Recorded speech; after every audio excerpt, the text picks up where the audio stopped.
Shalom, Om Swastiastu, Namo Buddhaya, salam kebajikan untuk kita semua. Puji dan syukur kita sampaikan kehadirat Tuhan Yang Maha Esa, karena atas karunia-Nya lah pada pagi hari ini kita semua dapat berkumpul dalam acara e-talks dengan tema Why is Japan Mostly Clean, dan juga pengumuman lomba ide gagasan, ilmiah, poster, dan juga video dengan tema kelola sampah dengan teknologi digital. Acara e-talks tahun 2022 ini berada dalam rangkaian kegiatan Knowledge Innovation Collaboration Program atau KIC, dan rangkaian ini juga diselenggarakan oleh jurusan Teknik Lingkungan bekerja sama dengan Himpunan Mahasiswa Jurusan Teknik Lingkungan, Ikatan Alumni Mahasiswa Jurusan Teknik Lingkungan, dan juga IATI Universitas Trisakti. Sebelum acara dimulai, izinkan saya untuk memperkenalkan diri. Saya Fikri Fitria selaku pembawa acara pada pagi hari ini. Yang terhormat pembicara hari ini Bapak Dr. Fitrio Ashardiono STMSC. Beliau merupakan asisten profesor di College of Policy Science Ritsumeikan di University Jepang, dan juga beliau merupakan alumni jurusan Teknik Lingkungan Universitas Trisakti, dan sekarang beliau berdomisili di Jepang. Yang saya hormati Dekan Fakultas Arsitektur Lanskap dan Teknologi Lingkungan Ibu Dr. Melati Feryanta Fahro MS beserta jajarannya, Ketua Jurusan Teknik Lingkungan Ibu Pramiati Purwaningrum STMT beserta jajarannya, Ketua Ikatan Ahli Teknik Penyehatan Teknik Lingkungan Indonesia atau yang mewakili, Ketua Ikatan Alumni Teknik Lingkungan beserta jajarannya, Bapak Ibu dosen di Jurusan Teknik Lingkungan Universitas Trisakti, Ketua Himpunan Jurusan Teknik Lingkungan Saudara Rainaldi Fauzi beserta jajarannya, dan juga seluruh tamu hadirin yang hadir dalam acara pagi hari ini. Sebelum acara dimulai, izinkan saya untuk membacakan tata tertib acara hari ini kepada operator yang bertugas. Saya persilahkan.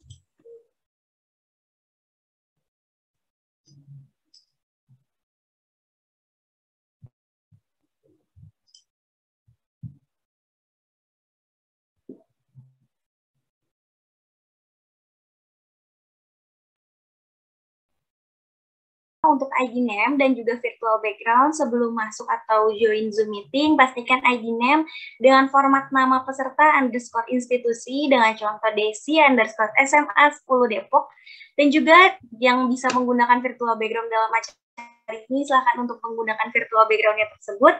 Kemudian yang kedua, untuk memute audio peserta kegiatan hari ini dimohon untuk memute audio pada fasilitas Zoom selama kegiatan agar menghindari terganggunya suara. Kemudian untuk Q&A atau sesi tanya jawab, peserta dapat menulis pertanyaannya dalam kolom di fasilitas Zoom meeting, dan juga nanti pertanyaan akan dikolektifkan oleh moderator untuk dapat dijawab pada pembicara setelah pemaparan materi. Kemudian untuk absensi kehadiran pada sesi diskusi, peserta diharuskan untuk mengisi link Bitly atau presensi sebagai syarat untuk mendapatkan e-sertifikat.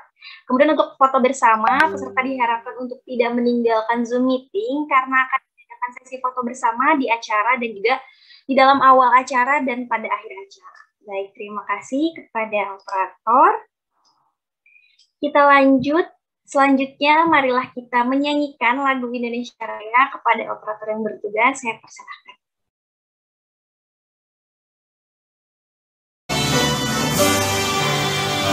Indonesia tanah airku, tanah tumpah darahku, di sana aku berdiri, jadi pandu hidupku. Indonesia kebangsaanku, bangsa dan tanah airku, marilah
Baik, terima kasih kepada operator.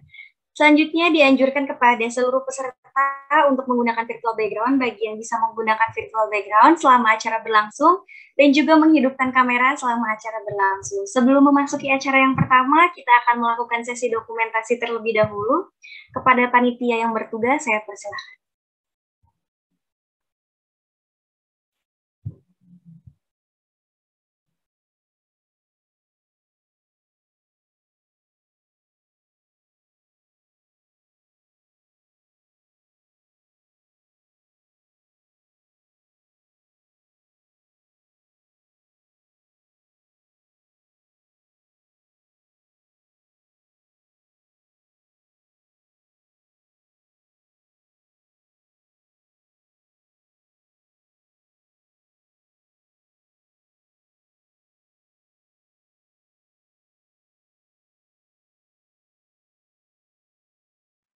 Untuk sesi dokumentasi telah selesai.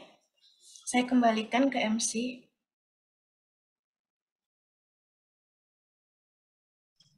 Baik, terima kasih kepada panitia yang bertugas. Selanjutnya, sambutan oleh Ketua Jurusan Teknik Lingkungan Universitas Trisakti kepada Ibu Pramiati Purwaningrum STMT, saya persilahkan.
Terima kasih kepada MC.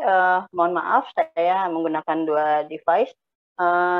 Bu Pramiati menyampaikan maafnya karena tiba-tiba sinyalnya menghilang. Jadi saya sebagai sekretaris jurusan mengucapkan terima kasih kepada Bu Dekan, Ibu Dr. Melati Ferdinati Fahru, dan jajarannya atas kehadirannya pada pagi hari ini, kepada Ibu Pramiati Purwaningrum STMT stafku Ketua Jurusan atas kesempatannya pada acara pagi hari ini, kepada Ibu Bapak dosen yang hadir di ruangan Zoom pada pagi hari ini, dan terutama kepada pembicara kita pada pagi hari ini, yaitu Dr. Fitrio Asardiono STFT yang merupakan alumni dari jurusan Teknik Lingkungan Universitas Trisakti dan saat ini menjadi pengajar di dosen di Ritsumeikan University di Jepang.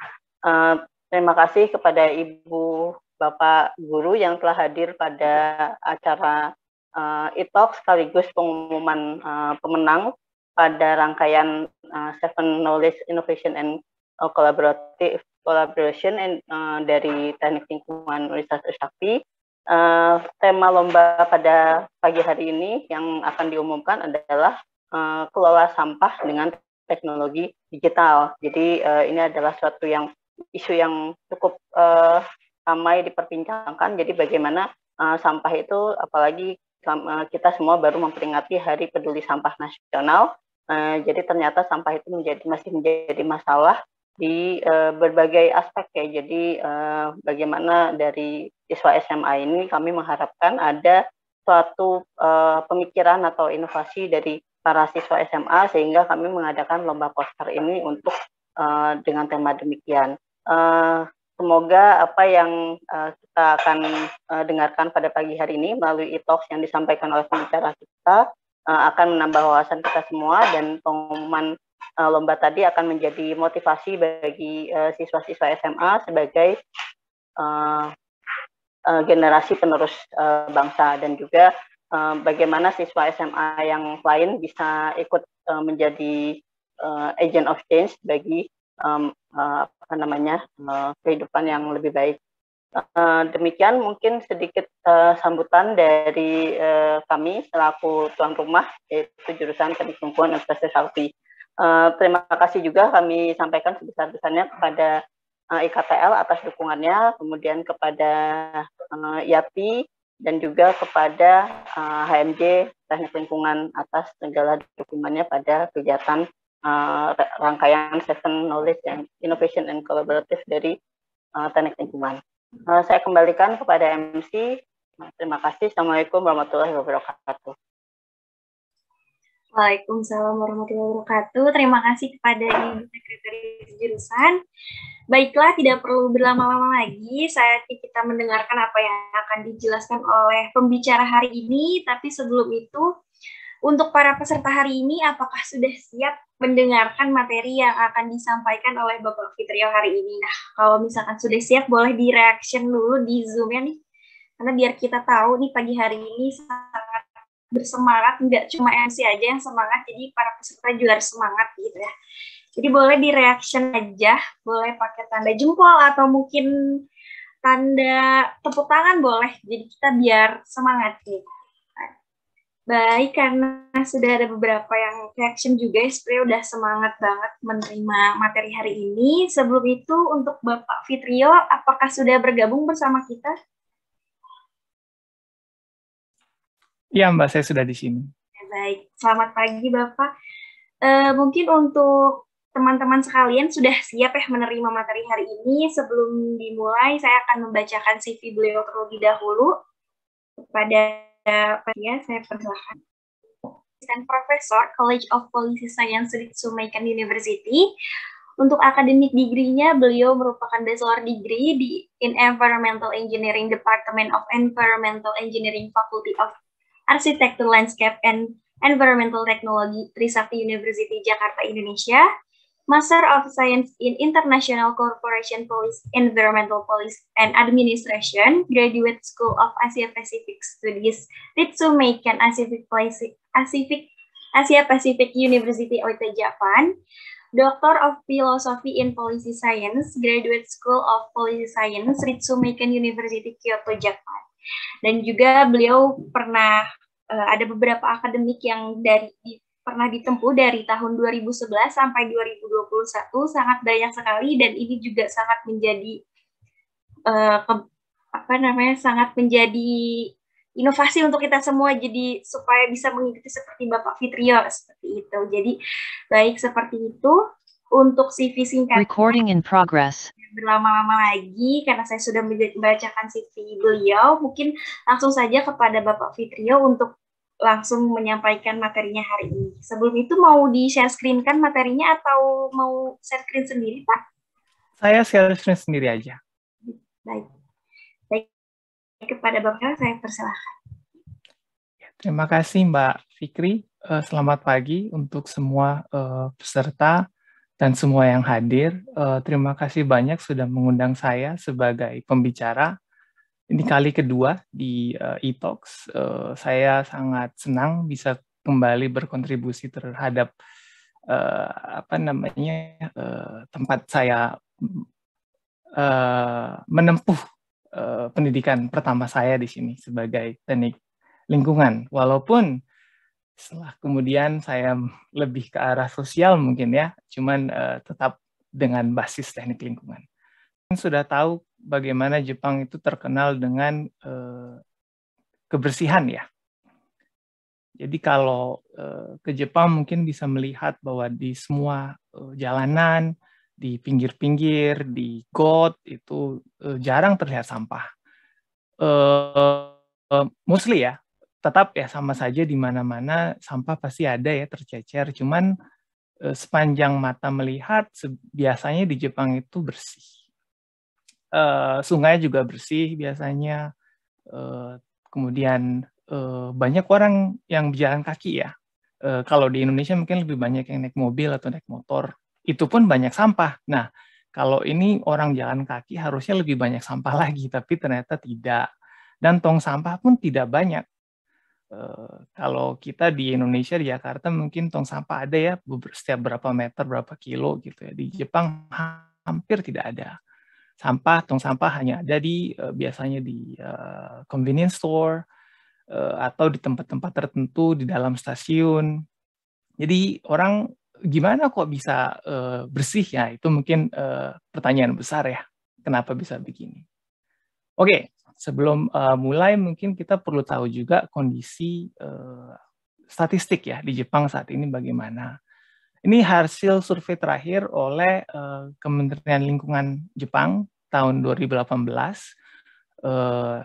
Saat ini per orang di Jepang itu, kalau kita melihat dari WNJ, warga negara Jepang saja adalah 938 gram per hari. Ini setiap orang menghasilkan sampah sekitar segini. Tetapi mereka kalau menghitung orang asing, itu turun menjadi 918. Menunjukkan bahwa orang asing di Jepang menghasilkan sampah lebih sedikit sebenarnya dibanding orang Jepang itu sendiri. Oke, terlepas dari itu semua, terlihat bahwa dalam 10 tahun terakhir ini jumlah sampah itu menurun. Menarik ya, kok bisa menurun di Jepang? Nah, ini juga hasil statistik. Kemudian, kalau melihat dari total jenis sampah, terlihat dari sini bahwa sampah domestik seperti biasa di mana-mana juga sama, besar kurang lebih di sini hampir 70%, yaitu sekitar 29 juta ton ya. Dan kemudian dari sini terlihat bahwa ada sampah industri dan ada langsung sampah yang dikumpulkan oleh pengumpul 3R. Nah, kalau di Indonesia mungkin tercampur aduk atau bagaimana ya. Kalau di sini sudah ada beberapa pengumpul langsung yang menerima 3R. Jadi sampah domestik dan 3R itu bisa terpisah. Kenapa bisa begitu? Mungkin nanti saya akan jelaskan. Dan kemudian dari proses. Nah, bagaimana kemudian prosesnya ini sampah itu bagaimana diolah adalah seperti sudah mungkin diketahui bahwa di Jepang hampir semua sampah diinsinerasi. Hampir lebih dari 75% ya, itu dibakar. Dan kemudian dari situ kemudian ada yang didaur ulang lagi, tidak ya cukup banyak, tidak terlalu banyak ya, 22%. Terus kemudian total yang masuk landfill dari sampah ini semua sekitar 9%, 10%. Jadi cukup banyak sebenarnya, tidak sedikit dan ya tidak banyak juga. Tapi ini semuanya masuk landfill setelah proses daur ulang, setelah proses recycling, semua yang tidak bisa di-recycle lagi semuanya masuk ke landfill. Dari jumlah ini terlihat bahwa proses sampah yang diproses dalam rumah tangga sendiri itu masih sedikit, hanya 30.000 ton dari seluruh penduduk Jepang. Saat ini populasi sekitar berapa ya? 120 juta jiwa ya kurang lebih. Jadi sedikit sekali sebenarnya. Oke. Sampah yang didaur ulang di Jepang itu apa saja gitu. Pada umumnya ada 5 besar yang langsung didaur ulang, itu adalah kertas, kemudian metal itu ada stainless steel, aluminium, kemasan-kemasan botol ya biasanya. Kemudian gelas, terus kemudian kemasan plastik, kemudian residu insinerasi itu kemudian masih bisa dipakai lagi menjadi bahan bangunan untuk jalan seperti terlihat di sini.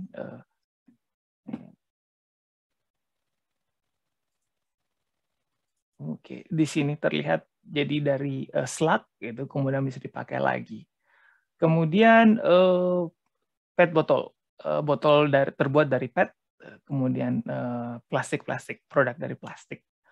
Nah, ini semua kan kalau terlihat di Indonesia mungkin tercampur aduk atau bagaimana. Kalau di Jepang sudah kemudian pada saat buang sampah itu sudah terpilah, jadinya memudahkan untuk proses pengolahan sampah. Kemudian kalau kita melihat lagi sistem persampahan kotanya sebenarnya yang akan memudahkan ini semua bisa terjadi. Yang pertama mungkin adalah sistem tata kota. Sistem tata kota di Jepang itu sangat jelas. Ada zonasinya, ada peruntukan lahan, jadi lahan ini hanya untuk perumahan, lahan berikutnya hanya untuk industri, komersial, dan regulasi juga tetap cukup mengikat. Seperti hanya sampah domestik yang dikelola oleh pemerintah. Sampah industri maupun komersial itu otomatis harus sektor swasta. Otomatis ada sedikit pengurangan beban ya untuk pengelolaan sampah. Tapi ini semua juga mengikat karena ada regulasi sama polusi-polusi yang jelas. Kurang lebih seperti ini, setiap hari atau berhari-hari yang ditentukan, setiap rumah tangga akan memasukkan sampahnya ke dalam satu plastik, kurang lebih ini plastik 45 liter, kadang bisa penuh, kadang satu rumah tangga bisa 2 plastik, atau bisa setengah plastik, macam-macam lah. Kurang lebih ditaruh di depan rumah. Di sini ini apartemen kompleks, jadi ada tempat ini dia taruh di. Bisa di mute dulu ya kali ya. Ya, terima kasih banyak. Jadi bisa ditaruh seperti ini. Kemudian yang di tengah ya, ini untuk gambar yang di tengah. Dan kemudian truk dengan kompaktor akan datang di jam-jam tertentu. Jadi sudah kalau biasa di sini sampai jam 10 pagi itu buang sampah. Lewat dari itu tidak diangkut. Nah, jadi sebelum jam 9 orang di sini biasanya akan turun bawa sampahnya, dan kemudian sebelum jam 10 kurang jam 10 petugas kebersihan akan datang dan kemudian memasukkan di dalam truk kompaktornya. Biasanya mereka hanya berdua atau bertiga, jadi cukup efisien. Dan untuk berhenti di satu stop itu cuman kurang dari 5 menit ya, selesai, diangkat semua, kemudian mereka jalan. Dan kemudian kalau dilihat dari foto yang di sini, ini adalah contoh untuk sampah komersial. Jadi misalnya dalam satu distrik di mana banyak toko-toko perdagangan ya, mereka ada pusat sampahnya sendiri, dan di sampah itu sendiri sudah langsung dikategorisasikan. Nah, ini sampah, tetapi terlihat bersih ya, tidak ada yang tercecer ataupun ya, karena memang regulasi yang mengikat. Kalau ada tercecer, mungkin mereka akan dapat penalti dan sebagainya itu. Oke, sekarang kita masuk untuk contoh bagaimana individu. Saya tinggal di Osaka, untuk itu saya pakai contoh untuk kota Osaka. Nah, kota Osaka seperti saya sudah sampaikan bahwa menyediakan pengalihan sampah hanya untuk warga, hanya untuk yang tinggal ya, jadi tidak komersial, tidak industri. Dan mereka banyak melakukan sistem-sistem untuk membuat para warganya mengetahui apa saja yang perlu dilakukan. Seperti ini dalam bahasa Inggris. Karena di Osaka banyak sekali ya orang asing. Mereka memberikan pamflet, memberikan selebaran, macam-macam, memberikan pendidikan agar supaya orang asing yang datang ke Jepang pun akan segera mengetahui bagaimana cara-cara untuk memilah sampah dan kemudian mengikuti proses yang sudah regulasi yang ada. Seperti ini ya, mereka bilang bahwa sebaiknya tidak pakai plastik, bawa eco bag. Nah, ini sudah cukup lama di Jepang sebenarnya. Walaupun Jepang termasuk yang telat ya untuk plastik itu harus berbayar itu baru tahun lalu. Telat sekali untuk negara maju dibanding dengan negara-negara lain. Walaupun sebenarnya orang-orang warganya sendiri sudah banyak yang membawa eco bag. Terus kemudian ini di Jepang juga sekarang sangat besar sekali masalah sampah makanan. Jadi sampah yang makanan tidak habis ini banyak sekali. Sampai kalau nggak salah hasil penelitian terakhir ini sampah makanannya ini kalau dihitung bisa sampai berapa juta ton sendiri gitu. Jadi menunjukkan ya banyak ya mungkin masalah sosial ya, lihat dari sini. Kemudian ini botol-botol yang bisa dikembalikan atau bisa di return sebaiknya dilakukan. Terus kemudian baju-baju jangan dibuang, tapi kalau bisa dijual ke second hand shop. Kalau yang pernah ke Jepang pasti tahu, second hand shop di Jepang itu sangat luar biasa. Karena barang second hand tapi masih bagus. Itu menunjukkan bahwa mereka memang tahu bahwa ada harganya. Kemudian ya ini seperti ini terlihat bahwa sampah sebaiknya di recycle ataupun dibuang atau macam-macam lah. Dan ada servis-servis seperti ini, seperti orang di Jepang sekarang emang banyak orang-orang yang tua ya.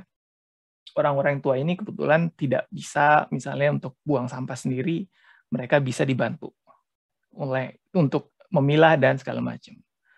Ya sebagai salah satu istilahnya proses untuk membantu agar mereka tetap bisa memastikan lingkungannya bersih. Nah, masuk untuk pemilahan. Nah, ini salah satu contoh pemilahan yang dilakukan adalah untuk household waste atau sampah domestik. Sampah domestik itu masuk ini semua. Dan pengangkatan biasanya, bukan pengangkatan ya, pengambilan sampah itu tidak setiap hari.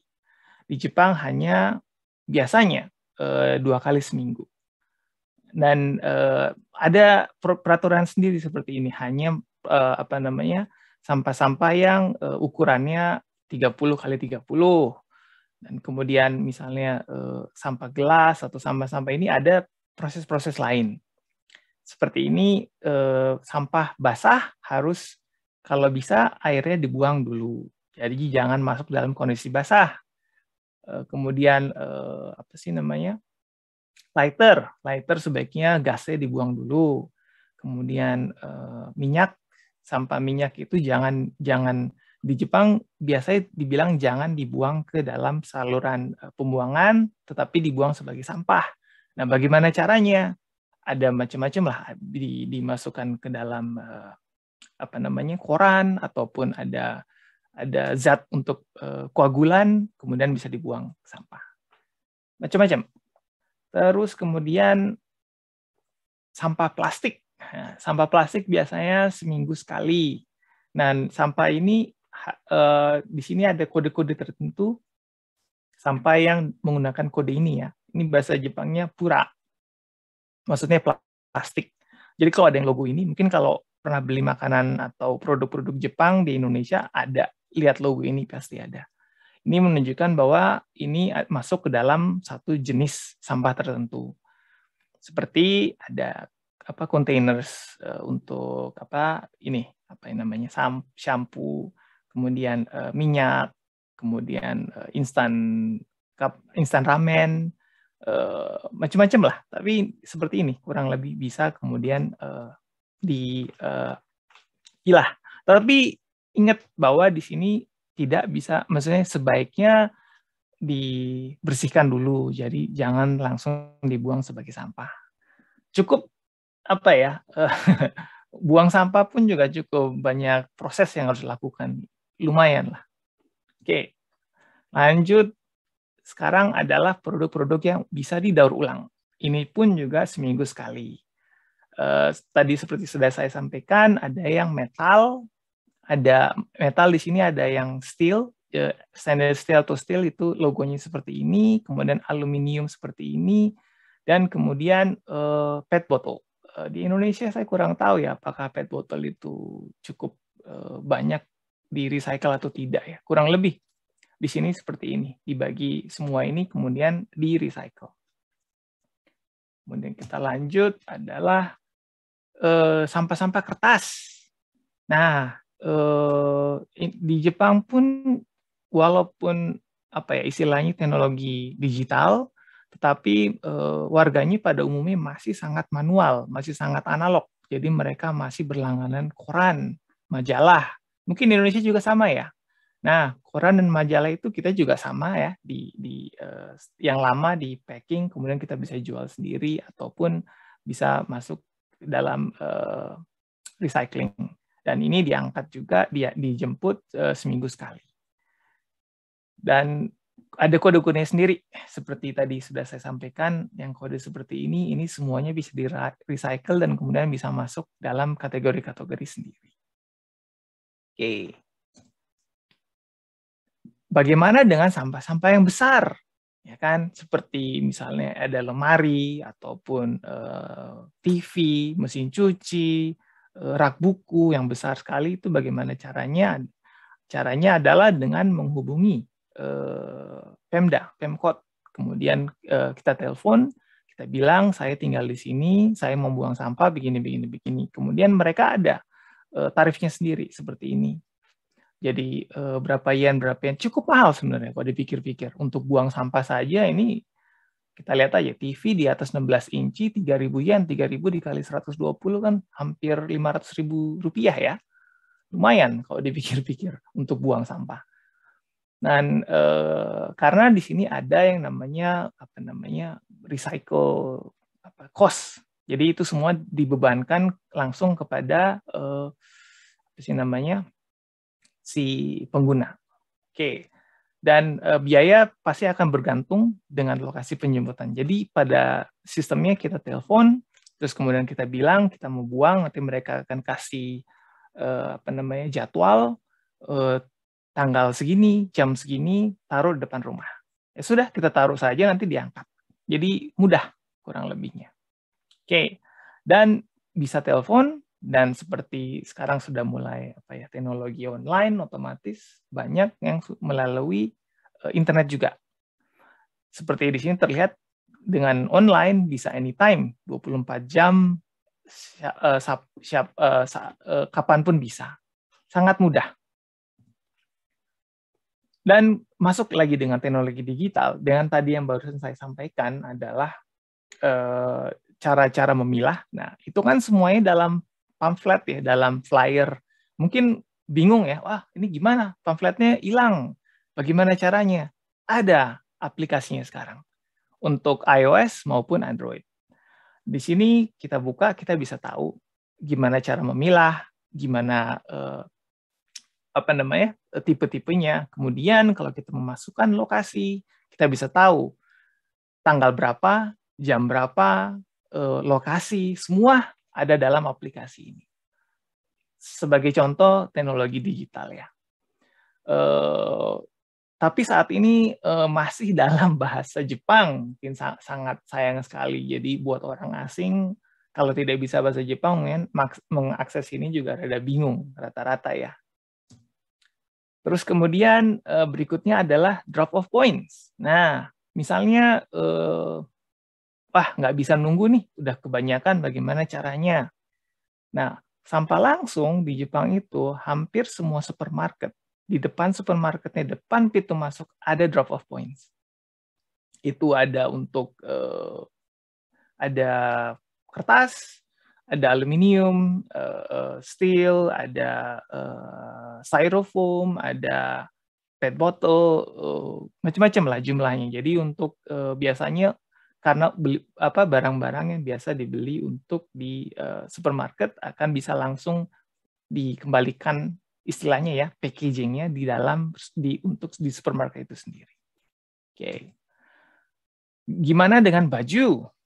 Nah, untuk fashion brand lokal ya, jatuhnya Uniqlo maupun Muji ya, itu mereka ada drop off point sendiri. Jadi drop off untuk baju-baju Uniqlo atau baju-baju Muji bisa di drop off dan di recycle. Walaupun memang jumlah yang di recycle sebenarnya sedikit sekali ya, karena rata-rata baju-baju ini banyak yang kemudian lari ke Indonesia maupun lari ke negara-negara berkembang sebagai bantuan ya kurang lebih, walaupun dijual lagi ya, itu masalah berikutnya lah. Nah, untuk Muji seperti ini mereka kemudian tidak hanya merecycle, tapi kemudian proses ulang ya baju-baju dan kemudian dijual ulang lagi dengan harga maupun harga yang cukup rendah. Tapi cukup menarik lah. Berarti di sini 100% terrecycle, tidak kemudian lari sebagai barang bantuan maupun itu. Oke. Kemudian ada juga ini department store, salah satu departemen besar di Jepang, Daimaru. Itu kemudian mempunyai program namanya Eco-Off ya maksudnya. Jadi ini menggunakan sistem digital juga. di mana si pelanggan akan membawa barang-barang biasanya kosmetik ya, packaging kosmetik itu kemudian bisa dibawa langsung, kemudian langsung kita meregistrasi dengan aplikasi tertentu, kemudian secara digital akan registrasi dan kita akan langsung mendapatkan kupon di ponsel ataupun device-device lain lah. Dan ini kemudian bisa langsung dipakai untuk membeli barang-barang di department store dengan menunjukkan barcode ataupun itu semua. Kurang lebih begitu. Nah, bagaimana dengan e-waste? Nah, kan e-waste juga cukup besar ya sekarang, kurang lebih baterai, kemudian bekas inkjet cartridge, terus kemudian ada kamera digital, ada ya macam-macam lah. Nah, ini kemudian ada dua opsi. Opsi yang pertama adalah bisa kemudian dibuang juga oleh ke Pemkot. Nah, Pemkot juga melayani pengangkatan kalau kita telepon, ataupun kita bisa langsung menuju ke drop-off point di setiap kantor-kantor kota. Seperti ini kita bisa langsung masukin saja selesai urusan gitu. Ada kamera, kalkulator, barang-barang elektronik lah pada umumnya. Ini untuk lampu-lampu lampu TL ya. Terus kemudian bola lampu terus kemudian ada baterai di sini. Terus ada cartridge buat printer, kurang lebih. Untuk misalnya yang lebih berharga lagi seperti komputer ataupun barang-barang lain, ada juga program lain, ini dari swasta sebenarnya, seperti Rinet. Jadi di Rinet kita registrasi, kita mau buang misalnya komputer, ya mungkin bisa nulis speknya apa segala macam, terus kemudian dari Rinet ini kemudian akan mengirim box ke kita. Nah, kita terima boxnya, kita masukin komputer dalam box, kita kirim, selesai urusan, sudah. Jadi hanya kita tidak perlu capek-capek ke tokonya atau segala macam itu, tapi penjemputan lah kurang lebih. Ataupun misalnya dari Rinet ini akan mengirim orang untuk mengangkut barang yang kita mau jual.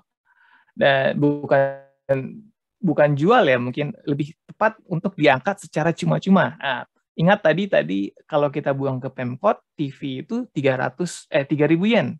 Nah, kalau ini diangkat secara cuma-cuma. Nah, cuma-cuma itu kan cukup penting lah ya. Bagaimana kalau kita buang sampah harus bayar, mendingan ini diangkat cuma-cuma. Oke.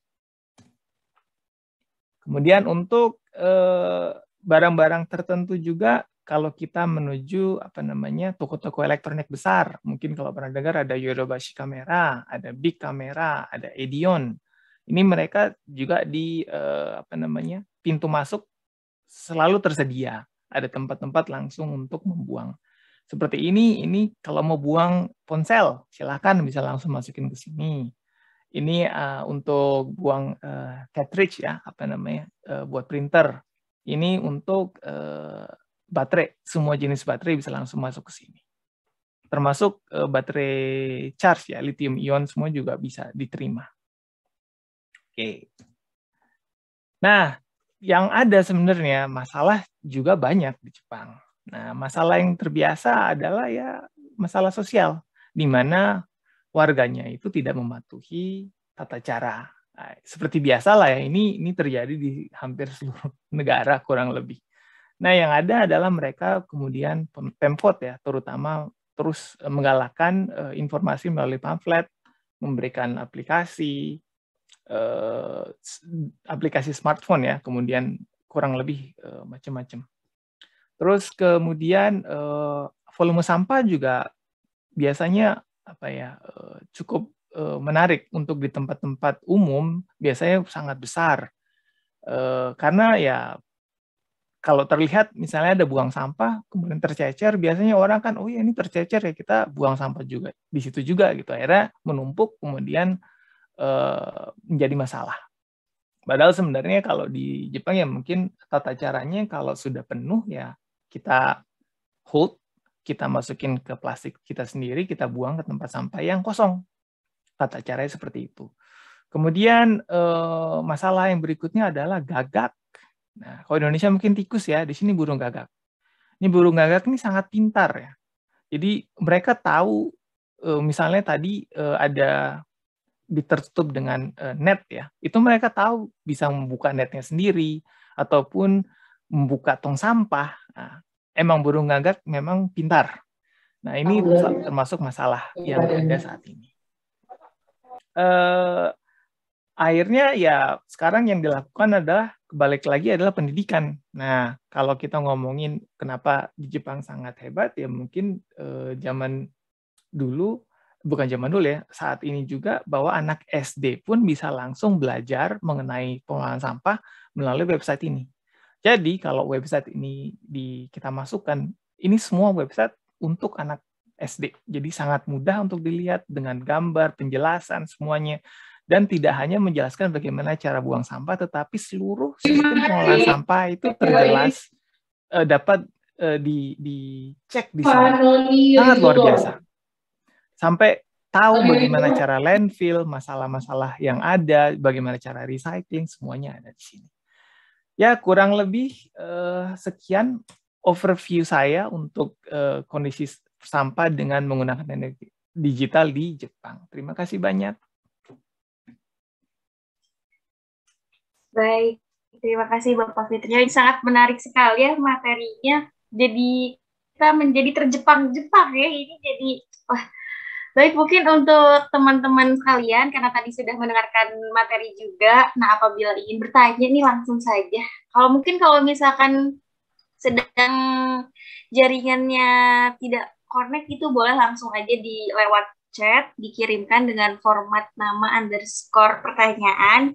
Nanti akan saya kirimkan langsung kepada pembicara. Atau mungkin kalau misalkan teman-teman ingin langsung mengaktifkan mikrofonnya, boleh di raise hand, nanti akan saya persilakan untuk mengaktifkan mikrofonnya. Nah, mungkin sebelum teman-teman bertanya, saya ingin bertanya terlebih dahulu nih Pak, karena tadi juga sempat tertarik juga nih untuk pengelolaan sampah di Jepang ini.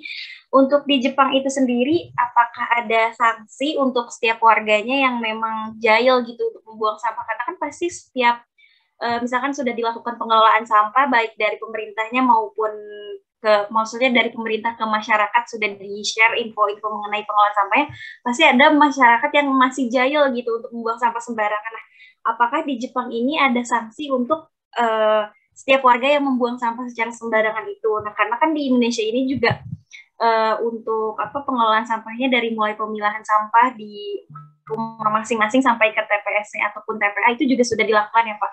Tapi masih ada aja warga-warga yang memang jahil membuang sampah. Nah, apakah di Jepang ada sanksi gitu?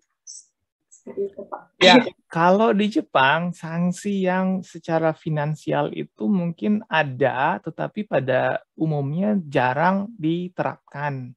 Nah, yang mereka lakukan adalah biasanya misalnya di satu tempat pembuangan sampah ya, ada setiap minggu pasti ada sampah yang tercecer atau yang tidak mengikuti peraturan. Setelah melihat beberapa siklus misalnya terjadi terus, kemudian di Jepang itu ya bagus ataupun tidak bagus, CCTV itu banyak. Jadi setiap rumah itu ada CCTV. Kemudian mereka bisa langsung trace kan, ini orangnya yang mana. Nah, kemudian setelah teridentifikasi penduduk yang mana, warga yang mana, mereka kemudian pendekatan secara sosial. Tidak langsung, wah kamu buang sampah sembarangan, kamu kena harus bayar segala macam, tidak. Ditanya kenapa begini, sebaiknya begini ya kurang lebih.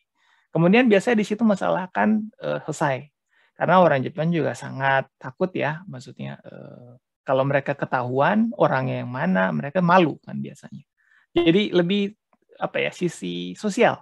Nah, misalnya kalau orangnya bandel ya, terus tetap buang sampah. Apa yang terjadi adalah kemudian ada selebaran dalam satu RT atau RW bahwa Pak ini selalu buang sampah sembarangan.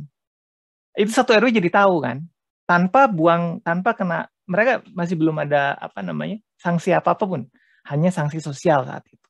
Kalau masih bandel lagi ya baru kena sanksi secara finansial. Kurang lebih seperti itu sistem di sini. Oke, berarti memang sangat diawasi sekali ya Pak oleh CCTV di Jepang itu. Nah, baik. Sebenarnya bukan diawasi ya, lebih terarah bagaimana setiap warganya ingin lingkungannya bersih. Jadi kita sama-sama menjaga kebersihan, kurang lebih begitu. Oke, baik. Nah, ini mungkin ada pertanyaan di chat Zoom untuk panitia, boleh langsung di copy paste aja atau nanti di share screen. Mungkin saya bacakan terlebih dahulu ya Pak. Untuk pertanyaan yang pertama ini dari Bu Ami dari PL Trisi. Apakah di Jepang memang pengelolaan dilakukan secara swasta di tiap daerahnya? Kemudian secara umum apakah dapat dibilang bahwa pengelolaan sampah secara swasta akan lebih baik? Oke. Untuk pertanyaan nomor 2, pengelolaan Jepang secara swasta itu ini kita kembali lagi kita ngomongin residensial apakah industri. Kalau kita ngomongin residensial itu semuanya Pemkot. Tapi kalau industri maupun perdagangan itu semuanya swasta. Sudah termasuk dalam regulasi. Bahwa misalnya kita punya toko.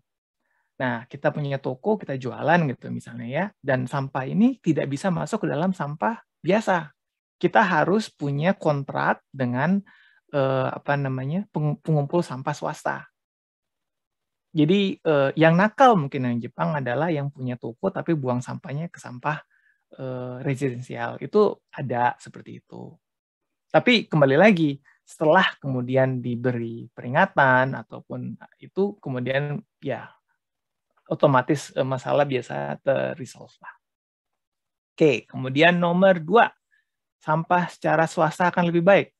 Ya, mungkin karena sampah industri, sampah perdagangan itu jatuhnya mereka punya rate kan ya. Misalnya pengangkatan berapa kubik meter itu ada harganya sendiri. Pengangkatan tiap hari ada harganya sendiri. Seminggu sekali ada harganya sendiri. Otomatis ada harga, ada servis ya. Kurang lebih. Jadi tidak bisa dibilang baik, tidak bisa lebih bagaimana. Tetapi untuk pengelolaannya sama saja, akan dari sampah residensial maupun sampah biasa itu akan masuk ke dalam pabrik untuk di 3R-kan, misalnya PET botol menjadi produk-produk lain atau metal menjadi lain, itu jatuhnya tetap pembuangannya tetap sama, hanya sistem pengumpulannya yang swasta ataupun Pemkot. Oke. Baik. Kemudian ini ada juga yang bertanya dari Steve Pegar, bisa membuat Indonesia lebih bersih dari Jepang karena rakyat Indonesia itu memiliki kebiasaan yang berbeda dari rakyat Jepang.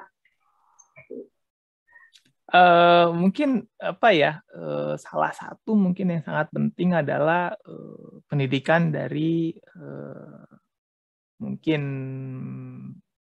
dari masa kecil ya, di mana di Jepang kan dijelaskan diajarkan dari sebelum TK ya, dari playgroup. Kamu kalau buang sampah harus ke sini. Tidak ada istilahnya makan permen langsung buang gitu. Itu tidak ada. Mungkin dari situ ya, karena kalau kemudian dari situ pelan-pelan kemudian seluruh istilahnya masyarakat yang lebih besar kemudian akan tahu. Mungkin salah satu yang jadi kalau saya lihat sendiri bahwa ada istilah kayak di sampah kan ada NIMBY ya, not in my backyard. Mungkin jatuhnya sama juga, selama backyard kita bersih di Indonesia, kita tidak peduli dengan jalan lain gitu. Mungkin itu ya perlu bagaimana caranya memperluas bahwa ini tidak hanya rumah saya sendiri, tapi lingkungan, kemudian tempat-tempat umum kalau bersih kita sama-sama senang. Mungkin itu yang belum ada ya di Indonesia kalau saya lihat.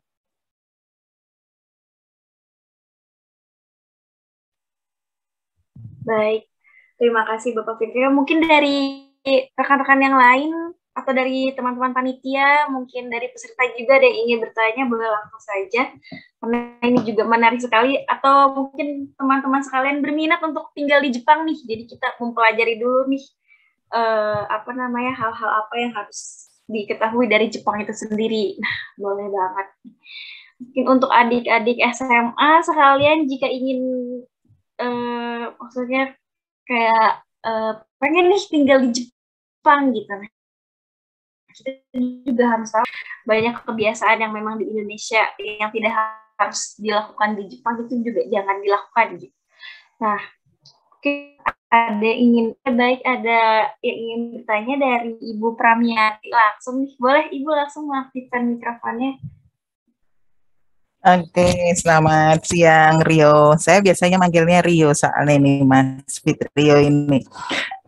Bangga sekali bahwa alumni kita yang dulu juga waktu di S1-nya, TA-nya, skripsinya juga tentang sampah ya, tetapi terus kemudian lanjut S2, S3-nya di Jepang, dan sekarang sudah menjadi associate professor. Saya sekarang skala nih sama masih Fitrio. Bu.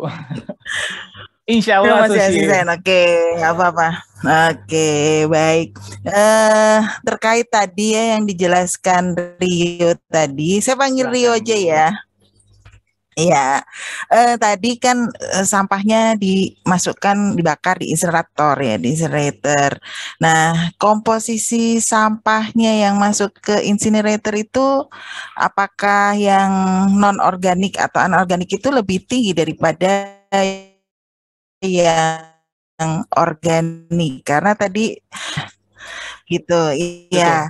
Mungkin itu saya ingin penjelasan dan bagaimana memang mengedukasi masyarakat itu adalah ini kita semua ya, PR kita semua, agar kita juga bisa mengolah sampahnya, kemudian memilah sampahnya. Saya lihat tadi pemilahannya cukup banyak kotak-kotaknya gitu. Ada berapa kotak itu tadi ininya, jenisnya ada berapa jenis gitu ya. Mungkin itu saja Rio. Terima kasih. Iya Bu. Ini sangat spesial ya, Ibu Pramiati itu pembimbing saya pas TA, coba. Luar biasa. Saya ini sampai detik ini banyak berhutang budi sama Bu Pramiati. Sama aja enggak.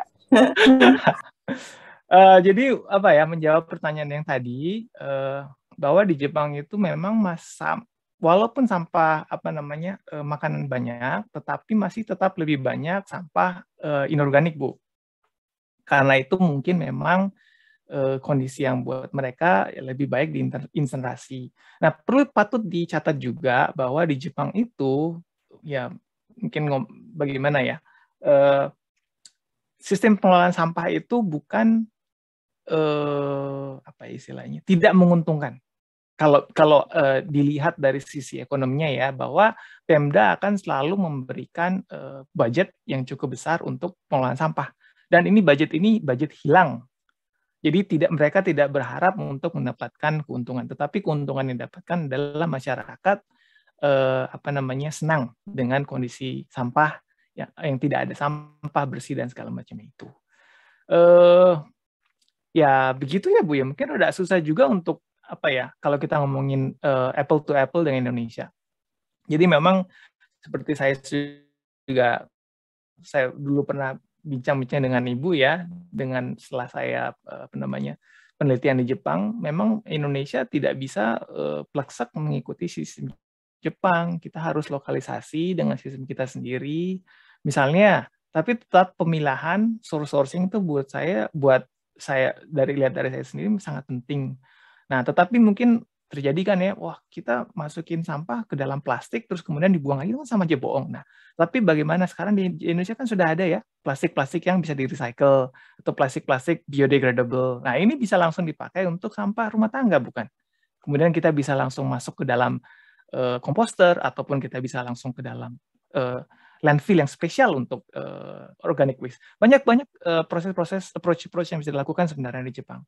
Tetapi memang UUD ya, ujungnya duit. Kalau kita ngomongin soal ekonomi, ya susah memang. Makanya melihat lebih jauh dari tidak hanya ekonomi, tetapi kenyamanan ya. Lingkungan bersih itu kan senang ya kita ya lihatnya. Bersih, sehat ya. Mungkin semoga ya dengan adanya pandemik kita lebih semakin mengerti bahwa kesehatan sangat penting.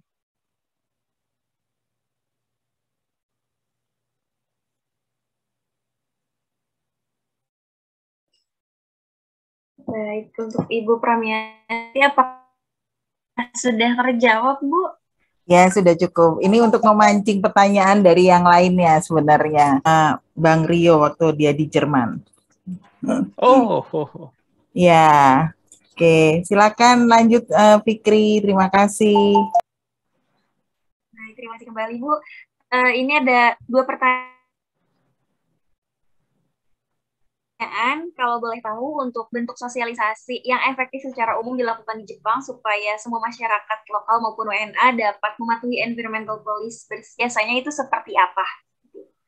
Kemudian yang kedua, di balik sistem pengelolaan sampah di Jepang yang sangat tertata apik, apakah Jepang benar-benar dapat dikatakan sebagai negara tanpa permasalahan sampah satupun? Atau bila ada permasalahan persampahan, kira-kira permasalahan sampah di Jepang saat ini seperti apa? Oke, untuk nomor 6, seperti saya sudah sampaikan tadi di materi bahwa setiap warga negara asing maupun warga negara Jepang yang bisa pindah ke satu kota, mereka akan mendapatkan satu buklet, leaflet, maupun petunjuk-petunjuk untuk bagaimana cara membuang sampah. Nah, kalau kita ibaratnya kita pindah rumah, kita lapor ke RT atau RW ya. Nah, Pak RT, Pak RW itu sudah punya buklet ini semua. Jadi, ya selamat datang. Dan ini regulasi polisi-polisi tentang lingkungan di daerah kami, silakan dibaca. Begitu, kurang lebih. Dan banyak versi-versi. Misalnya semakin kotanya semakin metropolis ya, seperti Osaka itu ada bahasa Inggris, bahasa Indonesia, bahasa Vietnam, bahasa Cina, Mandarin, macam-macam lah. Korea itu semua ada. Untuk hari ini spesial saya pakai bahasa Inggris saja ya. Ada bahasa Indonesia sebenarnya, cuman tidak komplit. Hanya yang komplit biasanya bahasa Jepang sama bahasa Inggris. Nah, kurang lebih itu kendala bahasa juga ada. Tapi informasi yang itu sudah cukup jelas lah kurang lebih. Oke, terus kemudian nomor 7. Tadi sudah saya sampaikan ya bahwa Jepang juga tidak luput dari masalah. Banyak masalah yang ada sebenarnya. Tetapi mungkin tidak terlalu terlihat, lebih ke arah istilahnya di pengelolaan akhir ya. Jepang juga ada masalah dengan landfill, berkurangan landfill. Tetapi Jepang juga pinter ya dengan ada polisi-polisi, misalnya mereka membangun menguruk lahan ya, kemudian lahan-lahan komersial itu kemudian menggunakan landfill. Jadi ada proses-prosesnya sendiri yang mereka pakai. Tapi banyak juga misalnya sampah-sampah plastik ya, PET botol atau plastik itu tidak semua di-recycle di Jepang ternyata. Banyak yang lari juga ke Indonesia, lari ke Malaysia. Karena memang proses di Jepang itu sudah penuh istilahnya ya. Mereka ya udah kebanyakan ya, sisanya kemana ya, dibuang ke luar negeri. Kurang lebih ya, itu banyak masalah-masalah. Policy lebih tepatnya.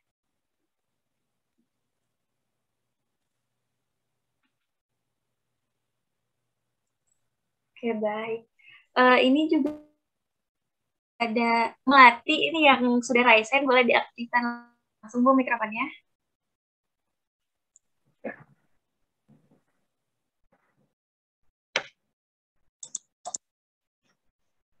Halo, Assalamualaikum Bang Fitrio. Halo Bu Mel. Apa kabar? Baik-baik. Saya mau nyapa aja. Jam berapa sekarang di Osaka? Sekarang jam 1:30, Bu. 1:30 siang? Iya.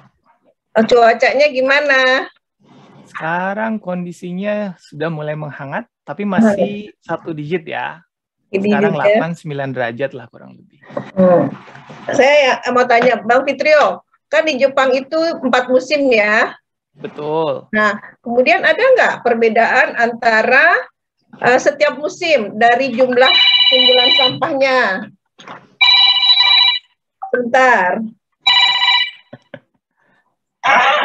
Kemudian, nah, Bang Fitrio, di sini nih banyak adik-adik yang SMA nih saya lihat yang hadir di acara Bang Fitrio nih.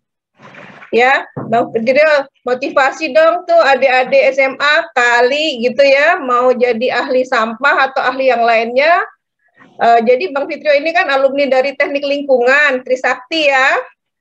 Jadi artinya lulusan dari Trisakti, Teknik Lingkungan, itu mau sekolah di, ini juga ada Mbak Astari yang dari Jerman, Bang Fitrio nih, artinya ini ya, connect gitu ya, semua mata kuliahnya ya. Jadi kalau mau ahli sampah bisa kuliah di Teknik Lingkungan ya Bang Fitrio. Iya, betul. Ya, jadi silakan nih adik-adik SMA nih Bang Fitrio, ayo dihimbau untuk kuliah di TL, S1-nya terus S2-nya di Jepang.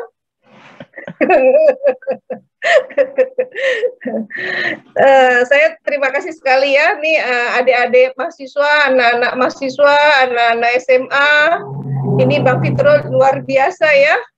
Ini bisa jadi contoh bahwa Bang Fitrio dulu S1-nya di Teknik Lingkungan ya Bang Fitrio.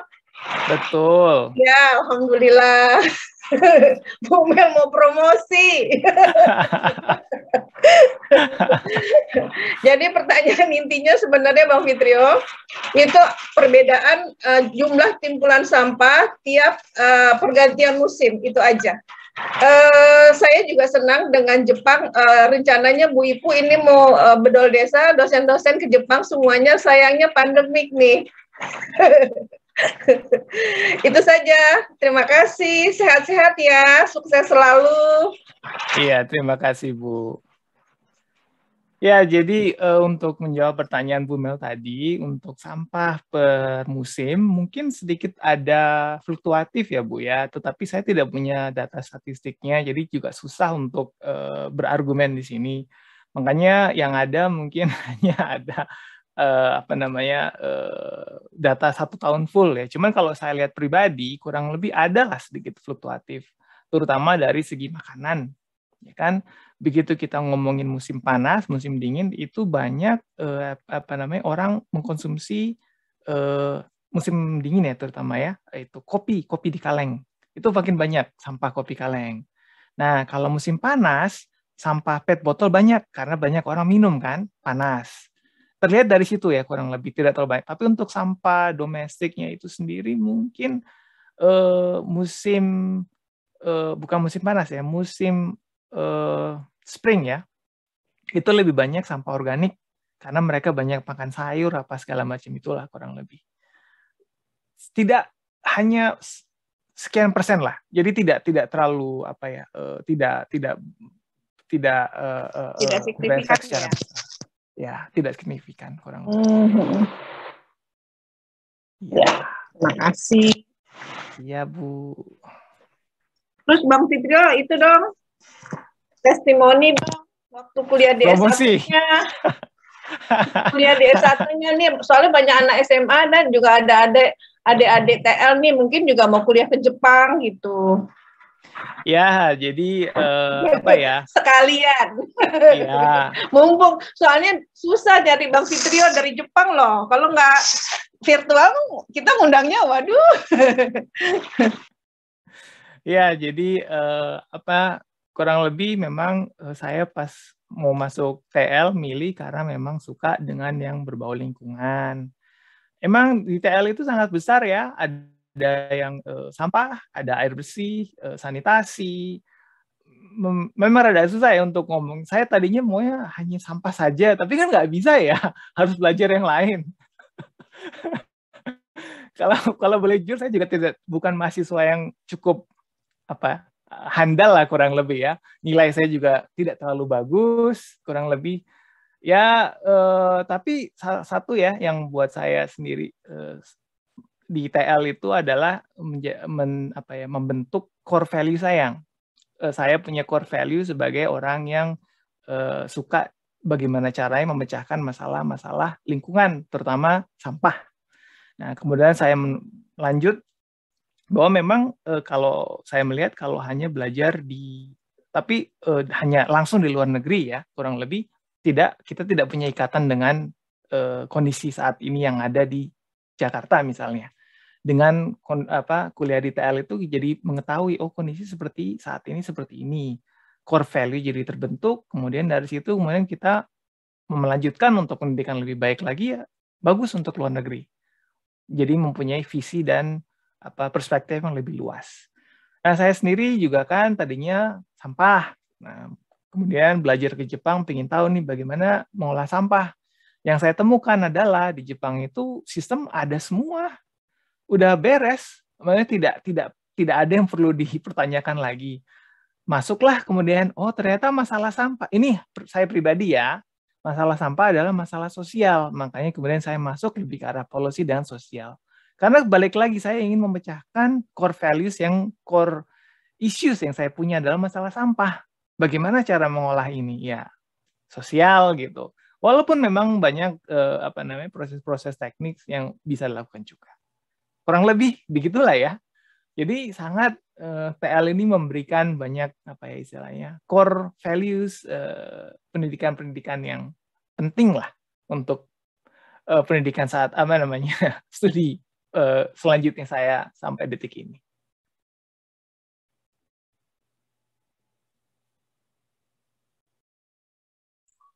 Baik, terima kasih kepada Bu Melati atas pertanyaannya tadi. Kemudian ada pertanyaan terakhir Pak, ini sebelum kita menutup sesi tanya jawab kita hari ini secara khusus dan di Indonesia secara umumnya.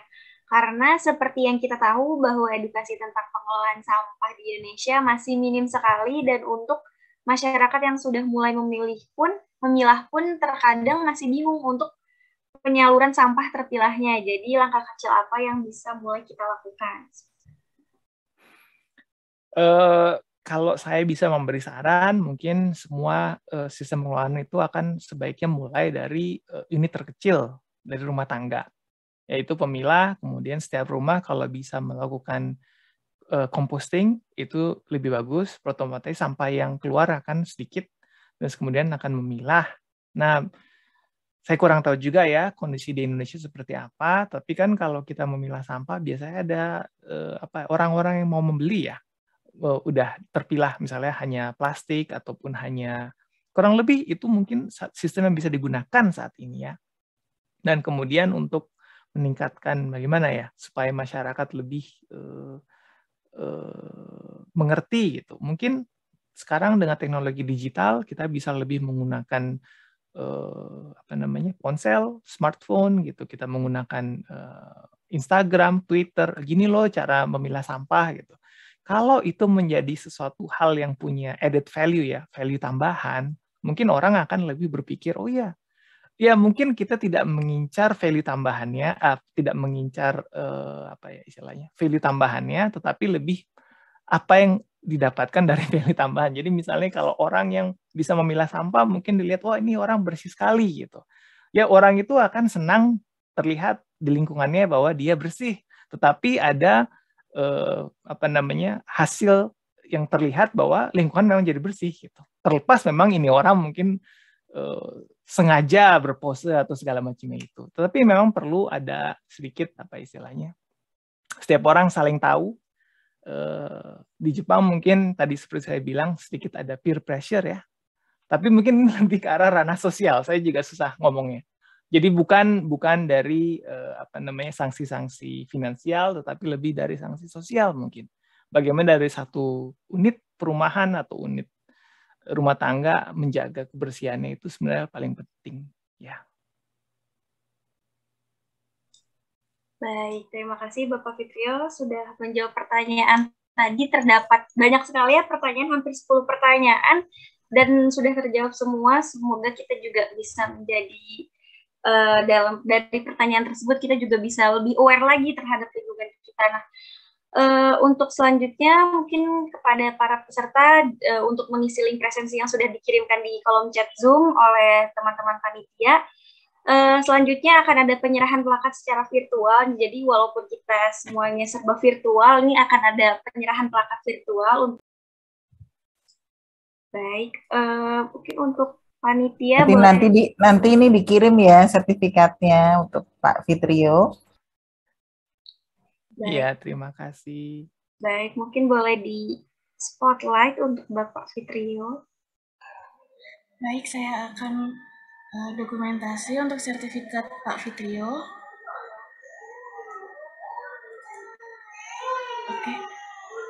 Saya kembalikan kepada MC. Baik, terima kasih panitia.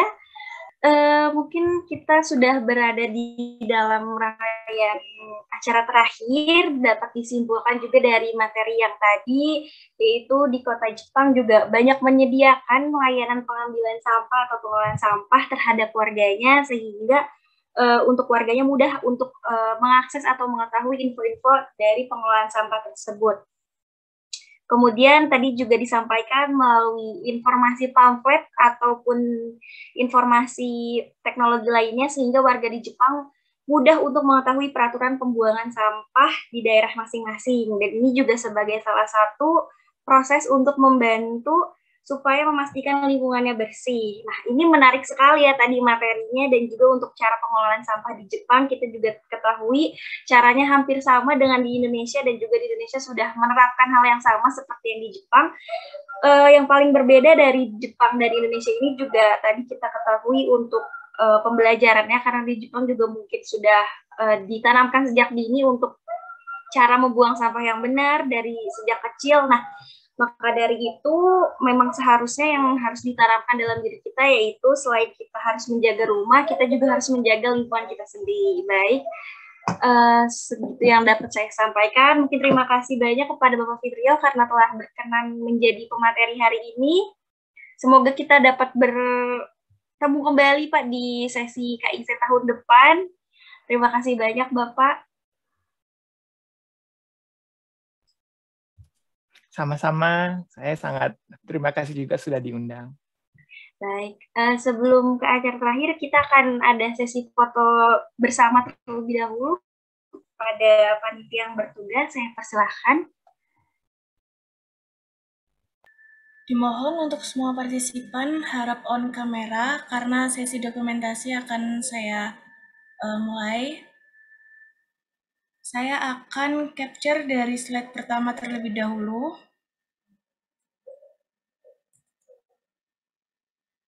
Untuk slide berikutnya,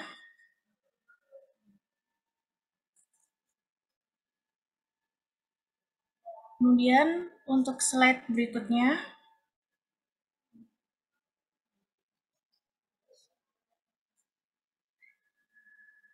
terima kasih. Saya kembalikan kepada MC. Baik, terima kasih kepada Ibu yang telah bertugas. Selanjutnya kita akan ada informasi mengenai jurusan teknik lingkungan yang akan disampaikan langsung oleh Ibu Sarah Apirta STMP. Kepada Ibu Sarah, saya persilahkan. Terima kasih Mbak Fikri. Kepada operator mungkin bisa tolong ditayangkan. Oke, baiklah teman-teman siswa-siswi dan ibu bapak peserta ITOK pada hari ini. Sampai dengan tahun 2021, program studi teknik lingkungan Universitas Trisakti sudah terakreditasi dan tersertifikasi, baik di tingkat nasional dan internasional, meliputi International General Indonesian Accreditation Board for Engineering Education atau IAB, yang kedua ASEAN University Networking Quality Assurance atau AUNQA, dan yang ketiga terakreditasi dengan peringkat unggul oleh BAN-PT. Dapat kita lihat pada gambar berikut. Sarjana lulusan teknik lingkungan dapat bekerja di instansi pemerintah, contohnya Kementerian PUPR dan seluruh instansi yang terkait dengan masalah lingkungan. Kemudian bekerja di sektor swasta sebagai kontraktor dan jasa konsultan dalam berbagai bidang lingkungan, serta bekerja di lembaga pendidikan dan lembaga penelitian sebagai tenaga pendidik sekaligus peneliti. Untuk program pembelajaran dilaksanakan selama 4 tahun dengan total 144 SKS, 20 SKS diantaranya disiapkan bagi mahasiswa yang ingin mengambil MBKM, Merdeka Belajar Kampus Merdeka, dan 10 mata kuliah pengendali mutu. Nah, salah satu program yang saat ini sedang booming atau happening di kalangan mahasiswa Indonesia adalah program MBKM, yaitu Merdeka Belajar Kampus Merdeka. Salah satu program dalam MBKM ini adalah pertukaran pelajar, baik di dalam negeri maupun di luar negeri. Dalam gambar yang tampil, mahasiswa Teknik Lingkungan Universitas Trisakti melaksanakan pertukaran pelajar di program studi Teknik Lingkungan Universitas Hasanuddin Makassar. Untuk program pertukaran pelajar luar negeri melalui program IISMA oleh Kemendikbud, seleksinya dapat dikatakan sangat ketat. Program pertukaran pelajar ini ke seluruh dunia, salah satunya adalah ke Waterloo University, Kanada, di mana salah satu mahasiswa Universitas Trisakti jurusan Teknik Lingkungan telah berhasil lolos seleksi program ini. Beliau menyelesaikan 1 semester pendidikan dalam program IISMA di Waterloo University, Kanada, dan saat ini sudah pulang ke Indonesia untuk melanjutkan studi di program pendidikan jurusan Teknik Lingkungan Universitas Trisakti. Selain pertukaran pelajar, Pejuang Muda juga merupakan salah satu program MBKM, yaitu magang dari Kemensos RI, di mana program ini adalah bentuk implementasi pengelolaan lingkungan.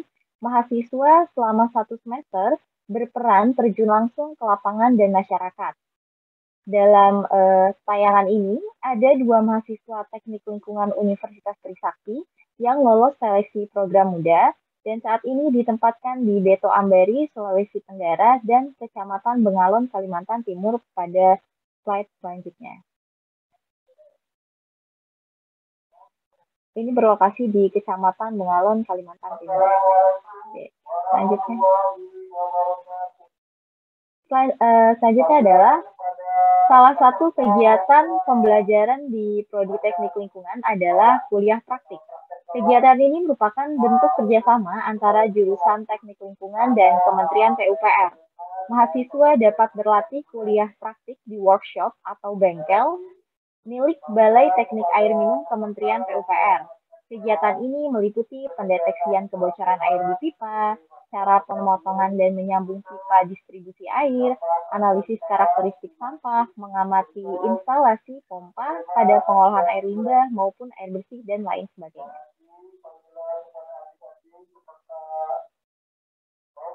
Nah, selanjutnya, salah satu mata kuliah di jurusan Teknik Lingkungan Universitas Trisakti adalah kuliah kerja lapangan atau KKL atau bisa disebut field trip yang biasanya dilaksanakan pada semester ke-7 perkuliahan, di mana kegiatan ini merupakan bentuk kunjungan ke instansi terkait bidang lingkungan di dalam negeri maupun di luar negeri.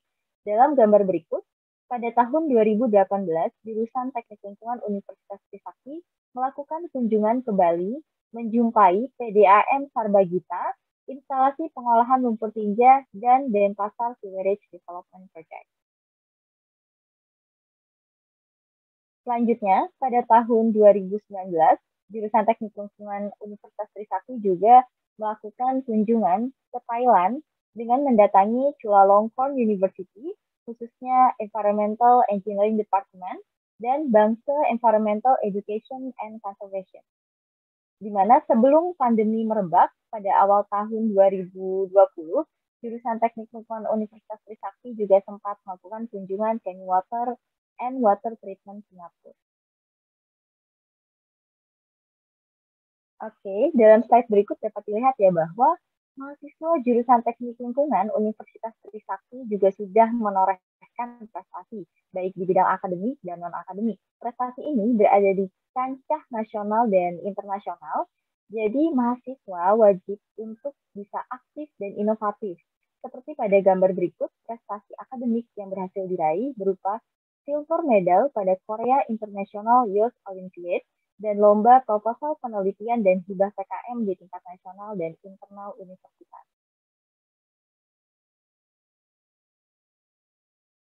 Untuk prestasi non-akademik, berupa pemilihan Poko Ciki pada tahun 2018, juga ada di bidang karate, MTQ, dan paduan suara. Berikut adalah testimoni alumni jurusan Teknik Lingkungan Universitas Trisakti. Halo, Assalamualaikum warahmatullahi wabarakatuh. Saya Aji Mirni Mawarni, STMM, alumni Teknik Lingkungan Universitas Trisakti, Angkatan 94.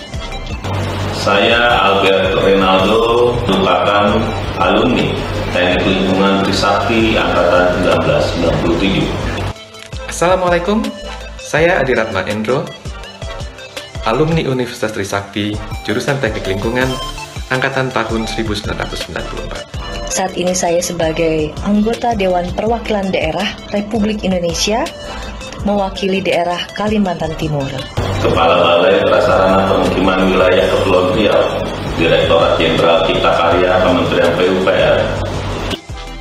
Saat ini saya bekerja sebagai Senior Environmental Advisor di Coalfield Australia, salah satu perusahaan penambangan emas yang berada di Western Australia.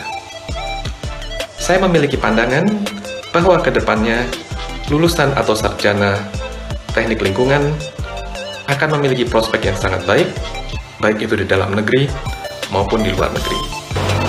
Saya ingin menyampaikan bahwa negara kita membutuhkan engineer teknik lingkungan yang tangguh dalam menghadapi revolusi industri 4.0. Hal ini sejalan dengan semakin meningkatnya isu-isu atau kepedulian terhadap lingkungan hidup, seperti masalah climate change, water resource, biodiversity, dan lain sebagainya. Hal-hal tersebut memberikan peluang yang sangat baik untuk para lulusan teknik lingkungan atau sarjana teknik lingkungan untuk dapat berkontribusi pada bidang-bidang tersebut. Khususnya untuk bidang teknik lingkungan. Saya melihat dan sangat yakin bahwa jurusan teknik lingkungan sangat diminati dan sangat dibutuhkan bagi para stakeholder dalam melakukan pembangunan bidang teknik lingkungan. Terima kasih. Saya sangat bangga. Ternyata sebagai seorang teknik lingkungan bisa menunjang jabatan saya saat ini.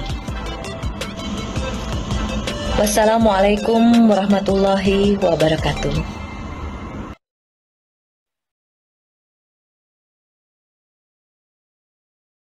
Oke, selanjutnya untuk informasi lebih lanjut mengenai jurusan Teknik Lingkungan Universitas Trisakti, teman-teman siswa-siswi dapat mengakses keterangan di dalam slide ini, di mana terdapat alamat email, website, Instagram fakultas, Instagram jurusan Teknik Lingkungan, dan kontak person yang dapat dihubungi. Selanjutnya, untuk informasi lebih lanjut mengenai HMJTL Universitas Trisakti, teman-teman siswa-siswi dapat mengakses Instagram HMJTL Usakti dan Instagram IKTL Usakti. Baik, terima kasih. Saya kembalikan kepada MC Fikri. Baik, terima kasih Ibu Sarah. Sangat menarik sekali tadi informasi masuk ke jurusan teknik lingkungan di Trisakti. Selanjutnya, karena tadi sudah disinggung oleh Bu Sarah mengenai himpunan mahasiswa jurusan teknik lingkungan, nah ini juga akan ada info mengenai program kerja dari himpunan kami yang akan disampaikan langsung oleh Bendahara Himpunan Jurusan Teknik Lingkungan kepada Bivia Yanisa. Saya persilahkan. Ya, jadi untuk himpunan jurusan teknik lingkungan ini ada berbagai macam program kerja nih. Salah satunya yang udah kita laksanain, itu pertama ada talk show. Nah, itu kemarin kita laksanain pada bulan Desember. Nah, selanjutnya juga ada webinar yang berbicara mengenai tenggelamnya Pulau Jawa. Selanjutnya setelah webinar ada FGD yang dilaksanain pada bulan Januari kemarin. Nah, FGD ini di mana kita berdiskusi nih tentang materi yang ada di webinar. Selanjutnya ada untuk meningkatkan skill. Nah, untuk meningkatkan skill ini ada program kerja yang namanya upskill. Nah, upskill ini terdiri dari beberapa rangkaian. Yang pertama ada pelatihan AutoCAD, lalu ada pelatihan JIS, dan pelatihan membuat CV yang tepatnya pada hari ini. Nah, di sini ada beberapa timeline kegiatan HMJTL yang kita akan laksanain ke depannya nih. Pertama ada musik taman. Nah, musik taman ini adalah salah satu program kerja yang dapat meningkatkan kreativitas mahasiswa nih, seperti ada band, penampilan yang sangat-sangat bagus nantinya di musik taman ini. Nah, ini akan dilaksanakan pada tanggal Maret, mohon maaf di sini belum diganti karena bulan April itu ada puasa. Nah, selanjutnya kita ke 20 tahun Trisakti Environmental Fair. Nah, Environmental Fair ini sendiri adalah program kerja tahunan yang selalu dilaksanakan oleh HMJTL nih teman-teman. Jadi juga ada beberapa rangkaian acara di Trisakti Environmental Fair ini dan juga ada lomba-lomba yang menarik nih. Jadi buat teman-teman semua yang ingin mengikuti lomba nanti bisa nantikan untuk 20 tahun Trisakti Environmental Fair ini. Tepatnya teman-teman bisa lihat update-nya di Instagram kami. Selanjutnya ada EnviroLearning, di mana kita belajar mengenai lingkungan. Nah, ini biasa sering di-post di Instagram, di feeds-nya. Jadi, buat teman-teman semua, boleh langsung aja di-follow Instagram-nya. Selanjutnya, untuk program kerja kita ada Enviro Turnamen. Nah, untuk Enviro Turnamen ini sendiri, itu biasanya kalau offline kita akan ada bola besar seperti futsal, badminton, basket, seperti itu. Tapi karena sekarang lagi online, kita ada inovasi yaitu e-sport. Nah, buat teman-teman yang suka e-sport, bisa banget ikuti acara ini dan simpen tanggalnya. Nah, seperti yang saya bilang tadi, ada 20 tahun Environmental Fair, ada beberapa rangkaian. Yang pertama seminar lingkungan untuk menambah ilmu tentunya, lalu ada rangkaian lomba yang dapat teman-teman ikuti dan informasinya nanti pasti ada di Instagram. Kemudian ada aksi lingkungan yang kita lakukan bersama untuk menciptakan lingkungan kita menjadi lebih baik, dan ada acara puncak yang tentunya akan ada penampilan-penampilan band yang terkenal nantinya. Nah, buat teman-teman semua, tolong dicatat beberapa rangkaian HMJTL, kegiatan HMJTL ini, dan bisa ditaruh di kalender kalian mungkin ya, yang tertarik untuk mengikuti. Mungkin sekian untuk pemaparan rangkaian dari kegiatan HMJTL. Terima kasih. Baik, terima kasih Kak Bivi telah memaparkan tadi program kerja Himpunan Mahasiswa Jurusan Teknik Lingkungan, di mana teman-teman sangat tertarik ya untuk ikut lomba-lombanya nih. Tadi juga kita telah disampaikan oleh Bu Sarah mengenai informasi masuk ke jurusan TL. Mungkin kalau misalkan teman-teman penasaran nih TL itu seperti apa sih gedungnya gitu kan. Karena kita juga ada fasilitas laboratorium ya, tadi sudah disampaikan oleh Bu Sarah juga, dan juga ada program Kampus Merdeka yang sekarang emang lagi nge-hype nih, pasti di TikTok pasti teman-teman juga udah tahu. Nah, mungkin langsung aja kalau misalkan teman-teman penasaran sama jurusan TL itu sendiri, pengen tahu lebih lanjutnya, boleh langsung datang ke gedung Kak di Trisakti. Nah, nanti teman-teman boleh langsung tanya-tanya aja langsung ke lantai 5, boleh langsung tanya-tanya aja, atau mungkin ke lantai 6 langsung tanya-tanya ke staf keuangan yang ada di sana, seperti itu. Untuk selanjutnya nih kita lanjut ke acara yang paling tunggu-tunggu banget sama teman-teman sebelum hujannya, di sini juga udah mendung gitu kan. Jadi kita langsung aja ke pengumuman pemenang lomba ide gagasan ilmiah poster. Nah, pengumumannya ini akan disampaikan langsung oleh Ibu Sarah. Mungkin kepada Ibu Sarah saya persilahkan.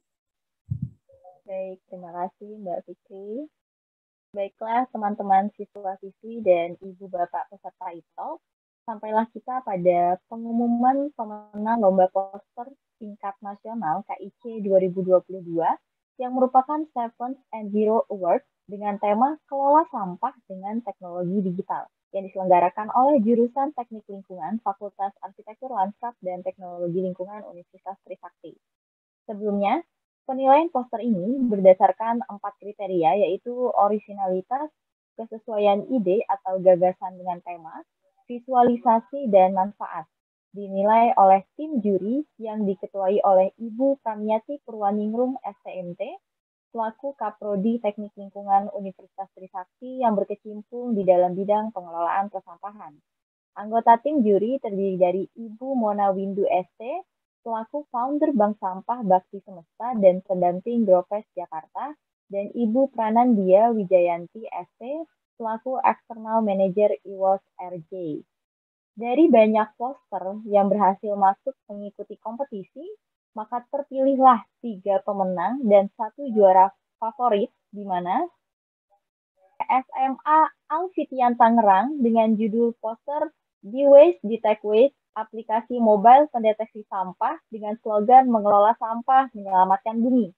Selamat kepada para anggota yang terdiri dari Farelia Atafa Salsabila, Tiara Keisa Azahra, dan Alivia Engrisya Windia Putri. Kemudian kita masuk ke juara kedua. Juara kedua dengan nominal hadiah sebesar Rp2.500.000 diraih oleh SMA Negeri 1 Kota Bekasi dengan judul poster Cloud of Thousand Benefits. Selamat kepada para anggota yang terdiri dari Anis Aufar Makarim, Faradilah Witanti, dan Sheila Monica Sianturi. Kemudian, juara 1 dengan nominal hadiah sebesar Rp3 juta diraih oleh SMA Negeri 7 Kota Bogor dengan judul poster Waste Changer. Selamat kepada para anggota yang terdiri dari Muhammad Steve Pegasus, Ivana Azlia Pradita, dan Masayu Naila Syakufa. Terakhir ada juara favorit dengan nominal hadiah sebesar Rp1 juta, dipilih berdasarkan total likers poster di media sosial terbanyak, diraih oleh SMA Negeri 7 Kota Bogor dengan total 680 likers. Selamat kepada para pemenang. Selanjutnya kita masuk ke dalam sesi penyerahan simbolis hadiah. Yang pertama adalah penyerahan simbolis hadiah juara favorit dari perwakilan HMJ TL Universitas Trisakti oleh Divianisa, dipersilakan. Baik, untuk pemenang juara lomba poster tingkat nasional KIC 2022, untuk juara favoritnya dari SMA Negeri 7 Kota Bogor dengan judul poster Waste Changer. Selamat kepada SMA Negeri 7 Bogor. Boleh tolong di spotlight agar diambil dokumentasinya. Iya, baik. Saya akan mulai untuk dokumentasi. Maaf, oke, baik.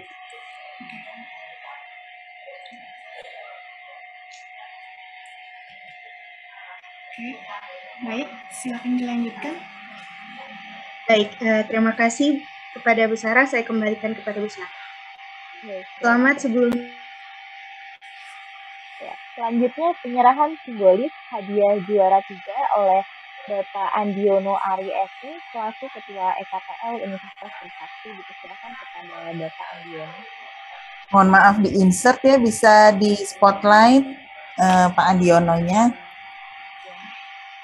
Dan pemenangnya juara 3, salah satu wakilnya mungkin bisa raise hand, jadi supaya hostnya bisa ini. Ya, Farelia Atta Salsabila bisa bagaimana nih di spotlight Fareta dengan Mas Andiono.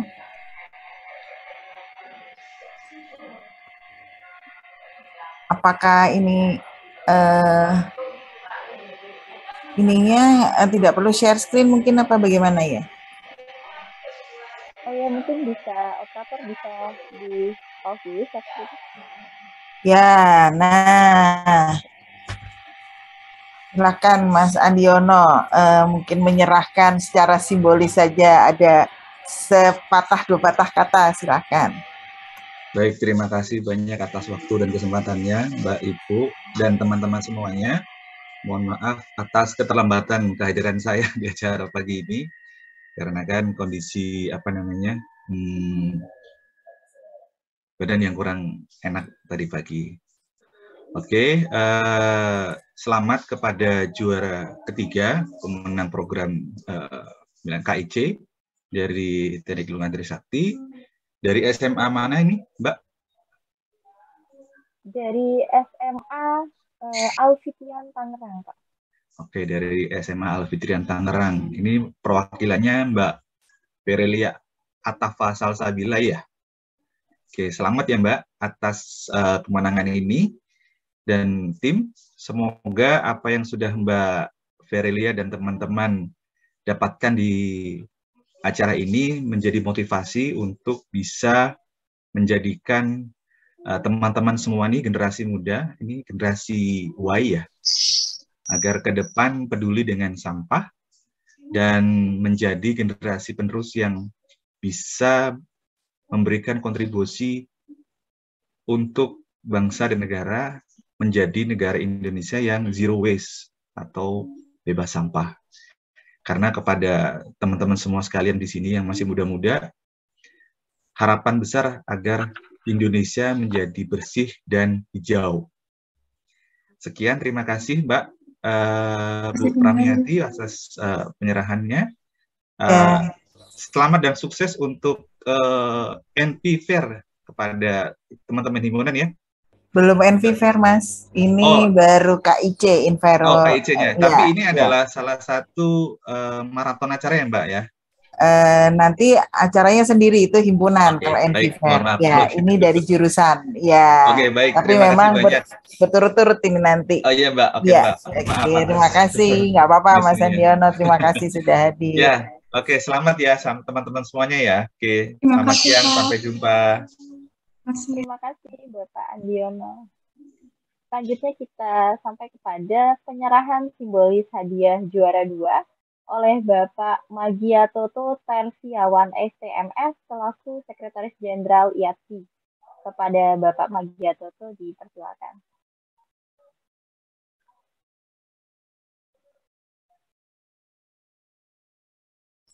Operator bisa spotlight Pak Magiatoto.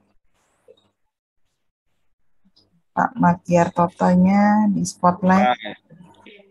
Lagi di bengkel, mohon maaf. Ya, nggak apa-apa Pak Toto. Ya. Sorry. Biar kelihatan mukanya. Ya, silakan Pak Toto. Mungkin ada sepatah dua patah kata untuk menyerahkan secara simbolis hadiahnya. Hadiah keberapa ini ya? Mohon maaf, salam kenal dulu. Juara 2. Oh iya. Selamat kepada juara 2. Lomba apa tadi? Lomba poster. Oh, lomba poster. Dari mana ini lomba yang juara 2? SMA 1 Bekasi. Selamat kepada SMA 1 Bekasi atas kegiatan lomba poster. Semoga ke depan bukan hanya saat lomba saja, tapi juga bisa menerapkan konsep pengelolaan sampah di lingkungan masing-masing, juga dikembangkan secara nasional. Saya di sini mewakili IATI, Ikatan Ahli Teknik Penyihatan dan Lingkungan Indonesia, selaku Sekjen. Kebetulan Pak Ketua Umum berhalangan, jadi saya diminta oleh Ibu Kajur untuk mewakili. Sekali lagi selamat kepada SMA Bekasi atas lomba juara keduanya. Demikian Bu Ibu. Ya, terima kasih Pak Toto sudah menyempatkan hadir. Silakan Mbak Sarah, saya kembalikan Mbak Sarah. Ya, baik, terima kasih Pak Toto. Selanjutnya adalah penyerahan simbolis hadiah juara 1 oleh Ibu Dr. Melati Ferianita Fahrul MS selaku Dekan Fakultas Arsitektur Lanskap dan Teknologi Lingkungan Universitas Trisakti. Dipersilakan kepada Bu Melati, mohon untuk di spotlight oleh operator.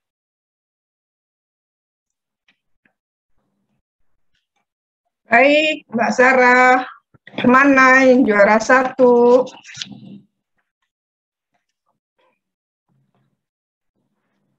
Sudah ada Bu, sudah ada di samping Ibu.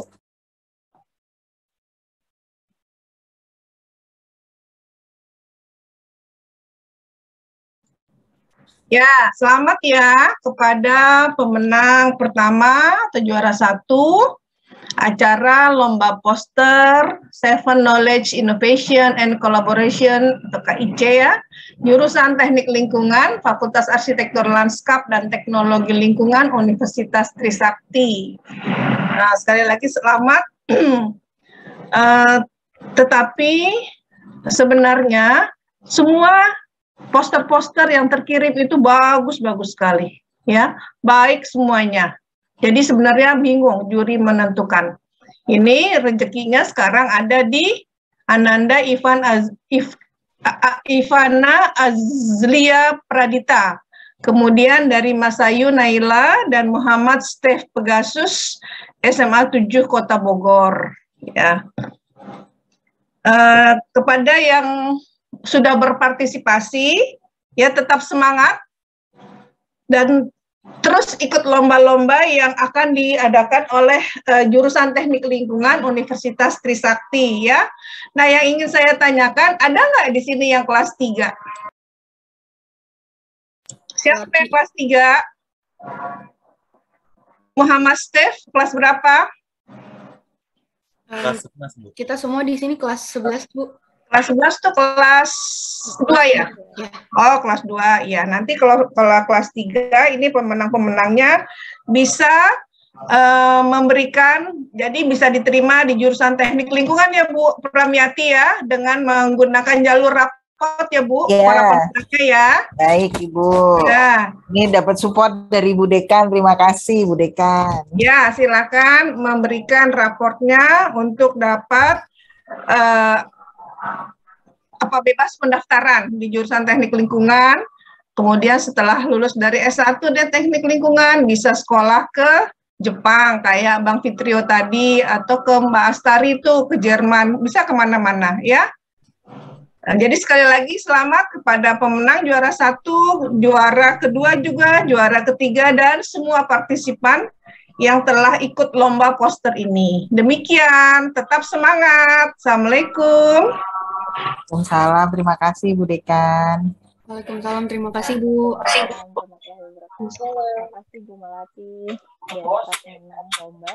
Sekali lagi selamat kepada para pemenang. Saatnya kita masuk kepada sesi penyampaian kesan selama mengikuti lomba poster ini. Kepada peserta lomba dipersilahkan. Mungkin kita mulai dari salah satu anggota juara 1 terlebih dahulu untuk menyampaikan pesan. Terima kasih.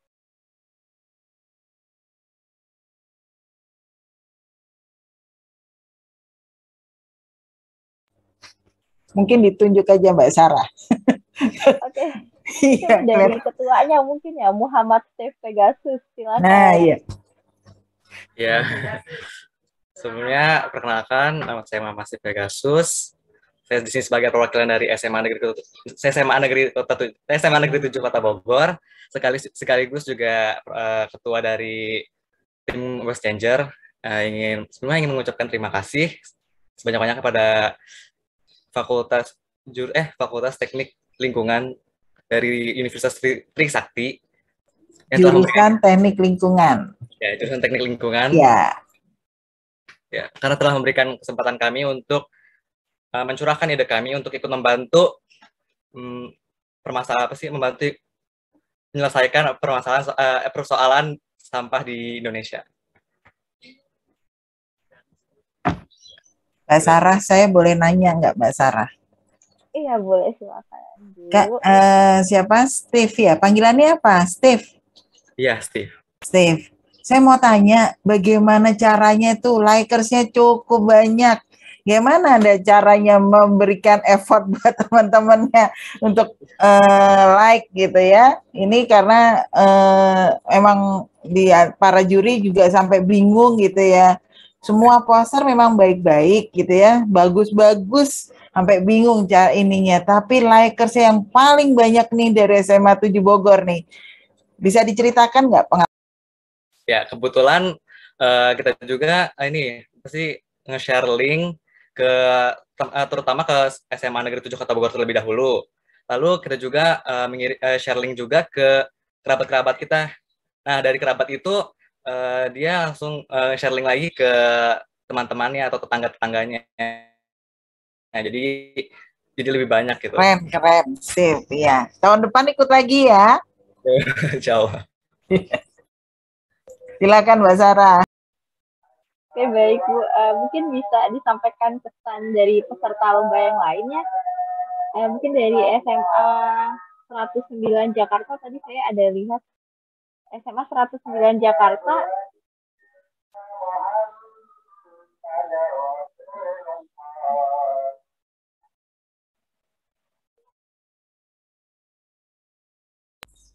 Atau yang juara lainnya, Mbak Sarah? Nah, boleh kita coba juara 2-nya mungkin perwakilan dari Anis Aufar Makarim, boleh disampaikan. Baik, terima kasih. Sebelumnya perkenalkan, nama saya Anis Aufar Makarim. Pertama-tama saya ingin mengucapkan terima kasih kepada jurusan Teknik Lingkungan Trisakti dan para panitia yang telah menyelenggarakan acara ini. Terima kasih juga untuk para narasumber yang tadi udah membagikan insight-nya yang sangat insightful banget tentang pengelolaan sampah di Jepang. Untuk kesan dari saya, acara ini menjadi momentum yang sangat bagus gitu umumnya untuk kita semua dan khususnya bagi saya sendiri dalam peningkatan kesadaran pengelolaan sampah di era modern ini. Untuk pesan saya, semoga nantinya akan lahir pemimpin-pemimpin yang peduli akan lingkungan dan lahir lebih banyak ide-ide brilian untuk menjaga kelestarian lingkungan di masa depan. Sekali lagi terima kasih untuk jurusan Teknik Lingkungan Trisakti. Sukses selalu. Terima kasih, Anis. Anis kelas berapa? Saya kelas 12, Bu. Oh, kelas 12. Oke, kelas 12 itu berarti kelas 3 ya? Iya. Oke, sukses ya. Nanti mau masuk TL nggak? Ada rencana, Bu. Oh Doain gitu, aja, Bu. oke. Nanti menghubungi kami di jurusan ya. Ya, Bu Pramiati boleh pakai jalur raport ya. Ya, jalur jadi raport. Undangan ya dari mahasiswa undangan ya. Silakan. Oke. Recording selamat stop. Ya, Anis. Recording in progress. Terima kasih, Anis. Karena sudah ada juara 1, juara 2, mungkin terakhir kita dengarkan pesan dari juara 3 ya. Dari SMA Alfitian Tangerang kepada Farelia Atasa Salsabila, silakan. Ya, sebelumnya nama saya Farelia Atasa Salsabila, mewakili Sekolah Alfitian, ingin mengucapkan terima kasih kepada Universitas Trisakti dengan jurusan Teknik Lingkungan yang telah memberikan kesempatan untuk menang dalam lomba ini. Terima kasih banyak. Baik, terima kasih Farelia. Mungkin Oke, bentar Mbak Farelia. Farelia kelas berapa ini? Kelas 11. Kelas 11 ya, kelas 2 ya. Oke, selamat ya. Emang semuanya posternya bagus-bagus, kami di tim juri juga agak bingung gitu ya, tapi akhirnya kita melihat bahwa semuanya itu bisa mengedukasi masyarakat gitu. Silakan Mbak Sarah. Baik, terima kasih Bu. Terima kasih juga Farelia. Mungkin kita cukupkan untuk kesan dan kesan dari acara lomba poster ini. Jika tidak ada lagi yang ingin disampaikan, saya kembalikan kepada MC Mbak Fikri. Terima kasih. Mbak Sarah, mungkin Mbak Fikrinya sekarang terkendala sinyal, mungkin bisa dilanjutkan oleh Mbak Sarah sebagai MC-nya. Iya, baik, sebentar.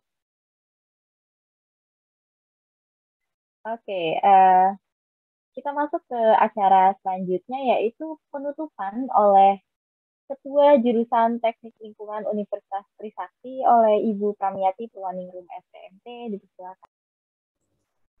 Terima kasih Mbak Sarah, mohon maaf ini tadi saya pagi kok pas juga langsung sinyalnya ngedrop, jadi ini kegiatan online ini memang kendalanya adalah sinyal, jadi pas pada saat saya diminta untuk sambutan sinyal saya tiba-tiba laptop saya mati gitu ya, gelap gitu. Baik, bismillahirrahmanirrahim. Assalamualaikum warahmatullahi wabarakatuh. Salam sejahtera bagi kita semua. Om Swastiastu, Namo Buddhaya, salam kebajikan. Yang terhormat Dekan Fakultas Arsitektur Lanskap dan Teknologi Lingkungan, Ibu Dr. Melati Ferianita Fahrul MSI beserta jajarannya. Yang terhormat Mas Fitrio Asardiono STMSC PSD yang telah memberikan sharingnya kepada kita semua. Yang terhormat Ketua IATI, Ikatan Ahli Teknik Penyihatan Lingkungan Indonesia, yang dalam hal ini diwakili oleh Sekjen IATI, yaitu Bapak Makiartoto Tersiawan STMSI. Kemudian yang terhormat Ketua Ikatan Alumni Teknik Lingkungan Universitas Trisakti, Mas Andiono Ari, STMS. Yang terhormat Sekretaris Jurusan Teknik Lingkungan, Ibu Dr. Rosita Yanti Hadi Subroto. Yang saya sayangi Ketua dan Pengurus Himpunan Mahasiswa Jurusan Teknik Lingkungan. Yang terhormat Bapak Ibu dosen di Jurusan Teknik Lingkungan. Yang terhormat Bapak Ibu guru pendamping dan siswa SMA dan peserta lomba. Dan yang saya cintai mahasiswa jurusan Teknik Lingkungan Universitas Trisakti. Puji syukur kehadirat Allah Subhanahu wa taala kita dapat berkumpul bersama dalam rangkaian kegiatan tahunan dan hari ini adalah penutupan kegiatan Seven Knowledge Innovation and Collaboration atau yang disingkat dengan KIC. Dan acaranya ada 2 rangkaian, workshop dan lomba, Seven Youth Enviro Award yang kita selenggarakan pada hari ini dengan mengambil tema kelola sampah dengan teknologi digital. Terima kasih saya ucapkan kepada Fitrio Asardiono yang telah menyempatkan hadir di kegiatan e-talks ini. Sudah 2 kali Mas Fitrio ini bisa hadir, terima kasih. Tadi juga sudah disampaikan bahwa beliau ini adalah alumni Teknik Lingkungan Usakti pada saat S1-nya, kemudian melanjutkan S2 dan S3-nya di Ritsumeikan University di Osaka, Jepang. Jadi selain mendapatkan ijazah juga ijabsah sehingga sekarang menetap di Jepang, dan terima kasih sekali lagi sudah sharing dengan kita semua tentang pengolahan sampah di Jepang. Seperti yang tadi telah disampaikan oleh Ibu Rosita Yanti Hadi Subroto bahwa sesuai dengan tema kegiatan hari ini juga bertepatan dengan Hari Peduli Sampah Nasional pada yang diperingati setiap tanggal 21 Februari. Mungkin ada yang belum tahu bahwa kita setiap tanggal 21 Februari itu memperingati HPSN atau Hari Peduli Sampah Nasional. Mungkin sedikit cerita sejarah awal mula HPSN ini bermula dari KLHK mencanangkan yang pertama kali untuk mengenang peristiwa Lewi Gajah Cimahi, Bandung. Di sana ada TPA yang disebut dengan TPA Lewi Gajah karena peristiwa akibat hujan deras, kemudian terjadi longsor, tumpukan sampah di TPA itu longsor dan itu merenggut nyawa lebih dari 100 jiwa. Jadi pada saat kondisi itu di tanggal 21 Februari tahun 2005, TPA Lewi Gajah terpaksa ditutup. Dan TPA ini untuk melayani warga Kota Bandung dan sekitarnya. Jadi bisa dibayangkan akibat dari bencana tersebut, maka terjadi penumpukan sampah di sudut-sudut Kota Bandung. Nah, dengan peristiwa tersebut, maka pengelolaan sampah itu sangat penting dengan kesadaran masyarakat yang cukup tinggi sehingga di tangan para generasi muda itu sebagai agent of change sangat dibutuhkan. Jadi kenapa kok kami mengundang para siswa-siswa SMA? Karena kalianlah adalah agent of change, ya. Nah, kegiatan Youth Enviro Award tahun ini adalah lomba ide dan gagasan ilmiah dalam bentuk poster yang tujuan utamanya adalah membentuk figur generasi muda sebagai agent of change yang memiliki kemampuan untuk menginspirasi masyarakat luas dalam menyampaikan ide, pemikiran, dan buah karyanya dalam bentuk tulisan dan gambar. Kemudian memotivasi dan meningkatkan kesadaran serta pengetahuan generasi muda, memberikan bekal kepada generasi muda mengenai teknik berpikir kreatif, serta sekaligus menambah wawasan, kesadaran, dan pengetahuan akan lingkungan perkotaan. Juga memberikan kesempatan bagi generasi muda untuk menyalurkan minat, bakat, dan kreativitasnya dalam menerapkan dan mengembangkan kemampuan dan pengetahuannya dalam berinovasi untuk menciptakan hal-hal baru yang positif dan menjadi role model dalam bersosialisasi dan kehidupan bermasyarakat.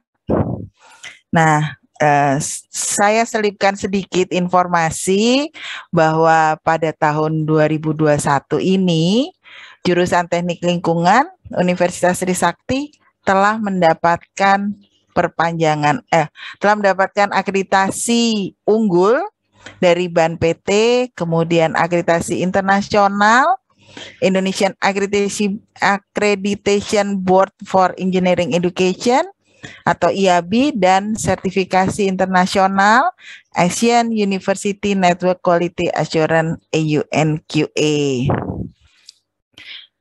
Tanpa berlama-lama lagi, atas nama jurusan Teknik Lingkungan, kami mengucapkan selamat kepada para juara dan semoga semangat kalian membuat poster tidak hanya untuk lomba, tapi diimplementasikan ke masyarakat karena kalianlah sebagai agent of change. Dan kami sangat berharap jika kalian ingin bergabung ke jurusan Teknik Lingkungan, silahkan dengan dengan seleksi rapot. Jadi bisa mengirimkan rapot kalian ke jurusan Teknik Lingkungan. Akhir kata, terima kasih atas partisipasi Bapak Ibu Guru, siswa-siswa SMA dalam kegiatan rangkaian KIC ini, dan terima kasih atas kehadiran Bapak Ibu, para siswa SMA, mahasiswa, alumni, dan undangan dalam acara KIC 7 Knowledge, Innovation, and Collaboration. Semoga kita semua dalam kondisi sehat selalu. Wabillahi taufik wal hidayah. Assalamualaikum warahmatullahi wabarakatuh. Salam hijau, salam sehat. Saya kembalikan pada MC. Baik, terima kasih Bu Pramiati. Saya akan menutup acara kita hari ini. Sampailah kita di penghujung acara. Terima kasih banyak kepada Ibu, Bapak, mahasiswa, dan juga siswa-siswi peserta ITOL hari ini. Terkhusus untuk Bapak Dr. Fitrio Asardiono yang sudah meluangkan waktunya untuk bisa mengisi materi ITOL. Selamat juga kepada siswa-siswi yang sudah menjadi pemenang lomba poster KIC 2022 dan masih banyak kesempatan kompetisi lain ke depannya bagi peserta yang belum berkesempatan untuk menjadi juara. Semoga dengan terselenggaranya acara ini dapat memberikan kita ilmu, wawasan, pengetahuan yang bertambah. Sekian, terima kasih. Wassalamualaikum warahmatullahi wabarakatuh. Selamat siang dan selamat kembali beraktivitas. Waalaikumsalam. Terima kasih. Waalaikumsalam warahmatullahi wabarakatuh. Terima kasih Pak Toto. Terima kasih sudah hadir. Terima kasih Mas Andiono sudah hadir. Bapak Ibu izin live Mbak. Ya, silakan. Monggo silakan. Terima kasih Bu Dekan. Ya, terima kasih. Terima kasih. Sama-sama. Sehat-sehat semuanya ya. Ya, selamat siang. Oke. Mari, assalamualaikum. Bang Fitrio. Waalaikumsalam. Terima kasih banyak. Fitrio. Sampai ketemu lagi. Terima kasih Fitrio. Sudah jam berapa ini di sana? 2:30. Oh, 2:30. Oke, makan siang dulu. Iya.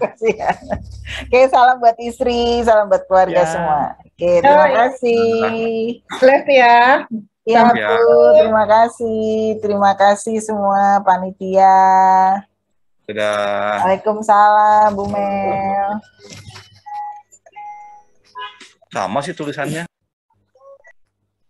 Terima kasih Mbak Ami. Terima kasih Bu. Terima kasih Dila, Bivi, terima kasih semuanya.